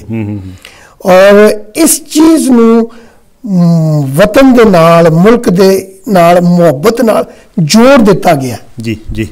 ਜਦ ਕਿ ਅਸੀਂ ਉੱਥੇ ਪੋਜ਼ੀਟਿਵ ਚੀਜ਼ ਵੀ ਵਿਖਾ ਸਕਦੇ ਹਾਂ ਕਿ ਅਸੀਂ ਜਿਸ ਵੇਲੇ ਉੱਥੇ ਇਕੱਠੇ ਹੁੰਦੇ ਹਾਂ ਤੇ ਅਸੀਂ ਉਸ ਨੂੰ ਪਿਆਰ ਤੇ ਮੁਹੱਬਤ ਦੇ 4 ਬੋਲ ਕੇ ਇੱਕ ਦੂਜੇ ਵਾਸਤੇ, ਔਰ ਉੱਥੇ ਅਸੀਂ ਅਮਨ ਦੀ ਗੱਲ ਕਰਕੇ ਅਗਰ ਉਹ ਕਰੀਏ ਤੇ ਪੂਰੀ ਦੁਨੀਆ 'ਚ ਸਾਡੇ ਦੇਸ਼ਾਂ ਦਾ ਜਿਹੜਾ ਇੱਕ ਰੂਪ ਇਸ ਵਕਤ ਜਾਂਦਾ ਹੈ, ਨਫ਼ਰਤ ਵਾਲਾ, ਲੜਾਈ ਝਗੜੇ ਵਾਲਾ, ਦੰਗੇ ਫਸਾਦ ਵਾਲਾ, ਉਹਦੇ ਬਜਾਏ ਉਹ ਪਿਆਰ ਤੇ ਮੁਹੱਬਤ ਦਾ ਰੂਪ ਜਾਏ। ਤੇ ਅਸੀਂ ਦੋਨਾਂ ਪਾਸੇ ਜਿਹੜੀ ਮਾਇਆ ਆਪਣੇ ਫੌਜ ਦੇ ਉੱਤੇ ਲਾ ਰਹੇ ਹਾਂ ਉਹ ਘਟ ਜਾਏ ਜੀ। ਔਰ ਉਹੀ ਪੈਸਾ ਜਿਹੜਾ ਹੈ ਉਹ ਉਸ ਅਨਪੜ੍ਹਤਾ ਔਰ ਗੁਰਬਤ ਦੇ ਉੱਤੇ, ਭੁੱਖ ਤੇ ਲਾ ਦਿੱਤਾ ਜਾਏ। ਤੇ ਉਹ ਜਿਹੜੀ ਹੈ ਮਤਲਬ ਹੈ ਕਿ ਆਵਾਮ ਵਾਸਤੇ ਵੀ ਉਹ ਹੈ ਔਰ ਨਫ਼ਰਤ ਵੀ ਖਤਮ ਹੁੰਦੀ ਹੈ। ਲੇਕਿਨ ਚੂੰਕਿ ਸਾਡੇ ਜਿਹੜੀ ਬੁਨਿਆਦ ਹੀ ਨਫ਼ਰਤ ਤੇ ਰੱਖੀ ਗਈ, ਅਸਲ 'ਚ ਗੋਰਾ ਜਦੋਂ ਉੱਥੋਂ ਛੱਡ ਕੇ ਆਇਆ, ਇਹਨੇ ਆਪਣੀ ਜਿਹੜੀ ਐਸੀ ਇਹ ਸੈਂਕੜੇ ਸਾਲ ਅੱਗੇ ਦੀ ਸੋਚ ਰੱਖਦੇ ਨੇ, ਉਸ ਹਿਸਾਬ ਨਾਲ ਉਹਨਾਂ ਨੇ ਉਹ ਨਫ਼ਰਤ ਦੇ ਵੀ ਗੱਡੇ ਦੋਨਾਂ ਪਾਸੇ, ਔਰ ਲੋਕਾਂ ਇੱਕ ਦੂਜੇ ਨੂੰ ਮਾਰਿਆ, ਵੱਢਿਆ, ਔਰ ਉਹ ਨਫ਼ਰਤ ਫੈਲੀ। ਸੋ ਉਹ ਨਫ਼ਰਤ ਜਿਹੜੀ ਹੈ ਹਾਲੇ ਤੱਕ ਉਸੇ ਨੂੰ ਪਾਣੀ ਪਾ ਕੇ ਉਸ ਬੂਟੇ ਨੂੰ ਤਨਾਵਰ ਕੀਤਾ ਜਾ ਰਿਹਾ। ਜਦੋਂ ਉਹ ਨਫ਼ਰਤ ਵਾਲਾ ਬੂਟਾ ਸੁੱਕੇਗਾ ਤੇ ਇਹ ਦਿਖਾਵੇ ਦੇ ਜਿਹੜੇ ਹੈ ਨੇ ਚੀਜ਼ਾਂ ਇਹ ਆਪ ਹੀ ਮੁੱਕ ਜਾਣਗੀਆਂ ਜੀ। ਬਿਲਕੁਲ, ਤੁਸੀਂ ਬਿਲਕੁਲ ਠੀਕ ਕਰ ਰਹੇ ਹੋ। ਇੱਕ ਰਾਠ ਸਾਹਿਬ, ਬੜਾ ਜੀ ਕਰਦਾ ਕਿ ਕੋਈ ਐਸੀ ਕਵਿਤਾ ਤੁਹਾਡੇ ਮੂੰਹ ਸੁਣੀ ਜਾਵੇ ਜਿਹਦੇ ਨਾਲ ਫਿਰ ਜਿਹੜਾ ਹੈ ਲੋਕਾਂ ਦੀ ਜਿਹੜੀ ਸਦਭਾਵਨਾ ਹੈ, ਜਿਹੜਾ ਆਪਸ ਦੇ ਵਿੱਚ ਪਿਆਰ ਹੈ, ਉਹ ਲੱਗੇ ਕਿ ਵੀ ਹਾਂ ਸਾਨੂੰ ਫਿਰ ਇੱਕ ਵਾਰ ਜੱਫੀਆਂ ਪਾ ਕੇ ਮਿਲਣਾ ਚਾਹੀਦਾ। ਕੋਈ ਕੁਛ ਵੀ ਹੋ ਜਾਏ ਜਿਹੜਾ ਤੁਹਾਡੀ ਪਸੰਦ ਦੀ। ਮੈਂ ਇੱਕ ਭਗਤ ਸਿੰਘ ਦੇ ਤੁਹਾਡੇ ਮੈਂ ਵੈਸੇ ਇੱਕ ਹੋਰ ਕਵਿਤਾ ਸੁਣਾਉਣੀ ਸੀ ਜੀ, ਲੇਕਿਨ ਤੁਸੀਂ ਇਹਦੀ ਉਹ ਕੀਤੀ ਤੇ ਮੈਂ ਜਿਹੜਾ ਨਾ ਉਹ ਭਗਤ ਸਿੰਘ ਦੇ ਹਵਾਲੇ ਨਾਲ, ਤਾਂ ਇਹ ਮੇਰੀ 1983 'ਚ ਮੈਂ ਲਿਖੀ ਸੀ ਜੀ। ਹਾਲੀ ਜੰਗ ਨਹੀਂ ਮੁੱਕੀ, ਭਗਤ ਸਿੰਘ ਦੇ ਨਾਂ, 2 ਵਟਿਆਂ ਦੇ ਥੱਲੇ ਆ ਕੇ 2 ਮਣ ਮਿੱਟੀ ਉੱਤੇ ਪਾ ਕੇ, ਜਾਗਣ ਵਾਲੀ ਗੱਲ ਸਮਝਾ ਕੇ, ਸਾਨੂੰ ਸਿੱਧੇ ਰਾਹ ਪਾ ਕੇ, ਤੂੰ ਹੁਣ ਠੱਪੀ ਕਿਉਂ ਕਿਤਾਬ, ਧਾੜੂ ਵੰਡ ਘੱਤਿਆ ਪੰਜਾਬ। ਧਾੜੂ ਜਿਹੜਾ ਹੈ ਮੈਂ ਸਿੰਧੀ ਤੋਂ ਮੁਸਤਾਰ ਲਿਆ, ਇਹਦਾ ਮਤਲਬ ਡਾਕੂ ਦੇ ਹੁੰਦੇ ਨੇ। ਅੱਛਾ। ਸੌਂ ਗਿਆ ਕਿਉਂ ਟੇਕਾਂ ਲਾ, ਉੱਠ ਉਤਾਨੂੰ ਬੰਬ ਬਣਾ, ਮੈਂ ਪਿਆ ਭਾਲਾ ਤੇਰੀ ਰਾਹ, ਲਉ ਲਉ ਵਰਗੇ ਝੰਡੇ ਚਾ, ਕੈਦੋ ਲੁੱਟਿਆ ਫੇਰ ਸ਼ਬਾਬ, ਧਾੜੂ ਵੰਡ ਘੱਤਿਆ ਪੰਜਾਬ। ਅੱਜ ਫਿਰ ਕਬਜ਼ਾ ਧਾੜੂ ਕੀਤਾ, ਤੂੰ ਕਿਉਂ ਐਡਾ ਦਾਰੂ ਪੀਤਾ, ਮੈਂ ਨਹੀਂ ਫੱਟ ਗਲੇ ਦਾ ਫੀਤਾ। ਅਜੇ ਨਹੀਂ ਮੁੱਕਿਆ ਜੰਗ ਦਾ ਗੀਤਾ, ਗਾਲਾਂ ਖਾਵੇ ਪਈ ਚਨਾਬ, ਸਾਡੇ ਸਿਰ ਤੇ ਪਿਆ ਅਜ਼ਾਬ, ਦਾੜੂ ਵੰਡ ਗੱਤਿਆ ਪੰਜਾਬ। ਬਹੁਤ ਅੱਛਾ, ਬਹੁਤ ਅੱਛਾ। ਸੋ ਇਸ ਤੋਂ ਜਿਹੜੀਆਂ ਤੁਸੀਂ ਹੁਣ ਅੱਜ ਕੱਲ੍ਹ ਜੋ ਲਿਖ ਰਹੇ ਹੋ, ਅਤੇ ਇਹਦੇ 'ਚ ਵੈਰੀ ਗੱਲ ਹੈ ਕਿ ਤੁਹਾਡਾ ਹੁਣ ਤੱਕ ਦਾ ਜਿਹੜਾ ਆਪਣਾ ਇੱਕ ਤਜਰਬਾ ਵੀ, ਤੁਹਾਡਾ ਅਨੁਭਵ ਜਿਹੜਾ ਹੈਗਾ ਇੱਕ ਪੰਜਾਬੀ ਪਿਆਰੇ ਦੇ ਤੌਰ 'ਤੇ ਪੰਜਾਬੀ ਭਾਸ਼ਾ ਲਈ ਕੰਮ ਕਰਨ ਦਾ, ਔਰ ਸ਼ਾਇਰ ਤੁਸੀਂ ਹੋਈ ਹੋ, ਔਰ ਉਹਦੇ ਨਾਲ ਨਾਲ ਤੁਸੀਂ ਜਿਹੜਾ ਹੈ ਦੋਨਾਂ ਪੰਜਾਬਾਂ ਦੇ ਸਾਹਿਤ ਨੂੰ ਵੀ ਜਿਹੜਾ ਲੋਕਾਂ ਸਾਹਮਣੇ ਲਿਆਉਣ ਦੀ ਕੋਸ਼ਿਸ਼ ਕਰਦੇ ਹੋ। ਅਤੇ ਹੁਣ ਅੱਜ ਕੱਲ੍ਹ ਜਿਹੜਾ ਜੋ ਲਿਖਿਆ ਜਾ ਰਿਹਾ ਉਹਦੇ ਵਿੱਚੋਂ ਕੋਈ ਵੰਨਗੀ ਹੋ ਜੇ। ਹਾਂਜੀ, ਮੈਂ ਤੁਹਾਨੂੰ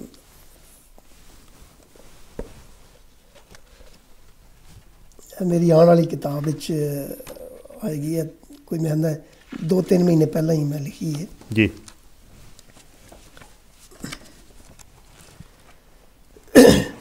ਪੈਰੀ ਬੰਨ ਲੈ ਘੁੰਗਰੂ ਤੇ ਚੱਲ ਰਕਸ ਕਰਾਂ, ਪੈਰੀ ਬੰਨ ਲੈ ਘੁੰਗਰੂ ਤੇ ਚੱਲ ਰਕਸ ਕਰਾਂ, ਸੁਨਤਾਂ ਫਰਜ਼ਾਂ ਨਫਲਾਂ ਵਾਂਗੂ ਮਾਂ ਧਰਤੀ ਦੇ ਰਿਜਜ਼ ਪੜਾਂ, ਜੀ ਜੀ। ਮਾਂ ਧਰਤੀ ਲਈ ਜੰਗਾਂ ਦੇ ਵਿੱਚ ਜਾਨਾਂ ਦੇਈਏ ਪੜ ਪੜ ਵਾਰਾਂ, ਜਸ ਅਲਾਂਦਿਆਂ ਮਾਂ ਧਰਤੀ ਲਈ ਸਜਦੇ ਦੇ ਵਿੱਚ ਸੀਸ ਦਰਾਂ, ਪੈਰੀ ਬੰਨ ਲੈ ਘੁੰਗਰੂ ਤੇ ਚੱਲ ਰਕਸ ਕਰਾਂ। ਵਾਹ ਵਾਹ। ਮੈਂ ਨਹੀਂ ਪੈਂਦਾ, ਮੈਂ ਨਹੀਂ ਪੀਂਦਾ, ਦਿਲ ਕਰਦਾ ਹੈ ਸਾਕੀ ਅੱਗੇ ਅਰਜ਼ ਕਰਾਂ, ਜੀ। ਮੈਂ ਨਹੀਂ ਪੀਂਦਾ, ਦਿਲ ਕਰਦਾ ਹੈ ਸਾਕੀ ਅੱਗੇ ਅਰਜ਼ ਕਰਾਂ, ਮੈਂ ਨਹੀਂ ਨੀਤੀ, ਦਿਲ ਕਰਦਾ ਹੈ ਫਰਜ਼ ਕਰਾਂ, ਜੀ। ਨਫਲਾਂ ਵਾਲਾ ਵੇਖ ਮੁਸੱਲਾ ਚੋਰੀ ਹੁੰਦਾ, ਚੋਰਾਂ ਦੀ ਮੈਂ ਛਾਤੀ ਅੰਦਰ ਗੁਰਜ਼ ਧਰਾਂ, ਪੈਰੀ ਬੰਨ ਲੈ ਘੁੰਗਰੂ ਤੇ ਚੱਲ ਰਕਸ ਕਰਾਂ, ਜੀ ਜੀ। ਰੀਤਾਂ ਰਸਮਾਂ ਘੋੜ ਕਿਤਾਬਾਂ ਵਿੱਚ ਚੁਰਸਤੇ ਭਾਂਬੜ ਹੋਵਨ, ਇੰਜ ਦੀਆਂ ਜਾਵਾਂ ਛੇੜ ਸੁਰਾਂ, ਪੈਰੀ ਬੰਨ ਲੈ ਘੁੰਗਰੂ ਤੇ ਚੱਲ ਰਕਸ ਕਰਾਂ, ਜੀ ਜੀ। ਜਦ ਵੀ ਕਾਤਲ ਗਿਣਤੀ ਗਿਣ ਕੇ ਸਫਾ ਬਣਾਵੇ, ਜੀ। ਜਦ ਵੀ ਕਾਤਲ ਗਿਣਤੀ ਗਿਣ ਕੇ ਸਫਾ ਬਣਾਵੇ, ਪਹਿਲਾਂ ਮੇਰਾ ਨਾ ਬੋਲੇ ਇੰਜ ਦੀ ਮੌਤੇ ਯਾਰ ਮਰਾਂ, ਪੈਰੀ ਬੰਨ ਲੈ ਘੁੰਗਰੂ ਤੇ ਚੱਲ ਰਕਸ ਕਰਾਂ। ਵਾਹ ਜੀ ਵਾਹ ਜੀ, ਬਹੁਤ ਅੱਛਾ, ਬਹੁਤ ਖੂਬ। ਪੜ ਪੜ ਧਰਤੀ ਮਾਂ ਦੇ ਪੁੱਤਰ, ਪੜ ਪੜ ਧਰਤੀ ਮਾਂ ਦੇ ਪੁੱਤਰ, ਰੱਖ ਦੇਣ ਵੈਰੀ ਥਾਂ ਥਾਂ ਕੁੱਤਰ, ਲਿਖਤਾਂ ਇੰਜ ਦੀਆਂ ਲਿਖੀਏ ਰਾਵਲ, ਲਿਖਤਾਂ ਇੰਜ ਦੀਆਂ ਲਿਖੀਏ ਰਾਵਲ, ਚੁੱਕ ਚੁੱਕ ਬਸਤੇ ਯਾਰ ਫਿਰਾਂ, ਪੈਰੀ ਬੰਨ ਲੈ ਘੁੰਗਰੂ ਤੇ ਚੱਲ ਰਕਸ ਕਰਾਂ। ਵਾਹ ਵਾਹ। ਪਿਆਰੇ ਦਰਸ਼ਕੋ, ਪੰਜਾਬੀ ਪਿਆਰਿਓ, ਇਹ ਸਾਡੇ ਨਾਲ ਰਾਵਲ ਰਾਠੌਰੀ ਬੈਠੇ ਹੈ।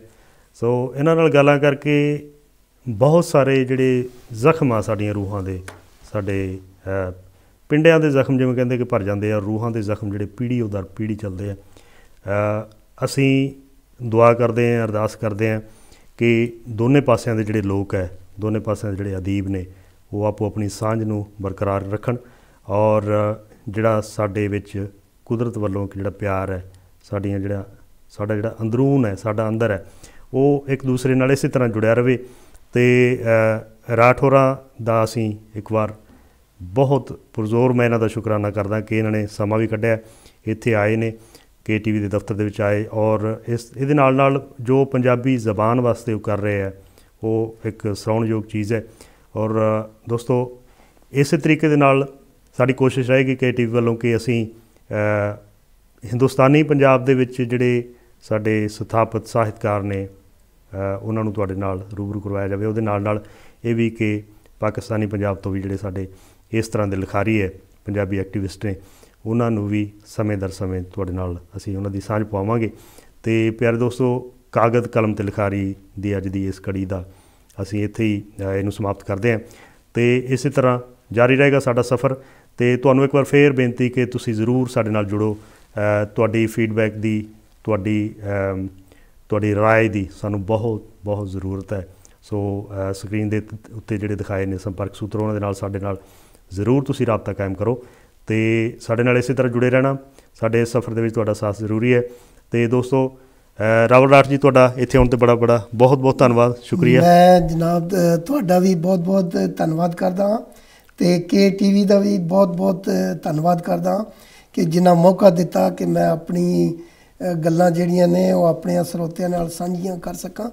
ਤੇ ਮੈਂ ਚਾਹੁੰਦਾ ਕਿ ਰੱਬ ਕਰੇ ਕਿ ਸਾਡਾ ਕੇ ਟੀਵੀ ਜਿਹੜਾ ਹੈ ਉਹ ਪਰਮਾਤਮਾ ਨੂੰ ਚੜ੍ਹਦੀ ਕਲਾ ਬਖਸ਼ੇ ਔਰ ਇੱਕ ਪੰਜਾਬੀ ਜ਼ੁਬਾਨ ਤੇ ਪੰਜਾਬੀ ਕਲਚਰ ਤੇ ਪੰਜਾਬ ਦੀ ਧਰਤੀ ਦੀ ਹਵਾਲੇ ਨਾਲ ਇੱਕ ਸ਼ਨਾਖਤ ਬਣੇ ਪੰਜਾਬੀਆਂ ਦੀ। ਜੀ ਤੁਹਾਡਾ ਵੀ ਬਹੁਤ ਸ਼ੁਕਰੀਆ ਡਾਕਟਰ ਸਾਹਿਬ। ਸੋ ਪਿਆਰੇ ਦਰਸ਼ਕੋ, ਬੜੀ ਜਲਦੀ ਮਿਲਦੇ ਹਾਂ ਕਾਗਜ਼ ਕਲਮ ਤੇ ਲਿਖਾਰੀ ਦੀ ਅਗਲੀ ਕੜੀ ਦੇ ਵਿੱਚ, ਤੇ ਸਾਡੇ ਨਾਲ ਜੁੜੇ ਰਹਿਣਾ। ਤੁਹਾਡਾ ਬਹੁਤ ਧੰਨਵਾਦ।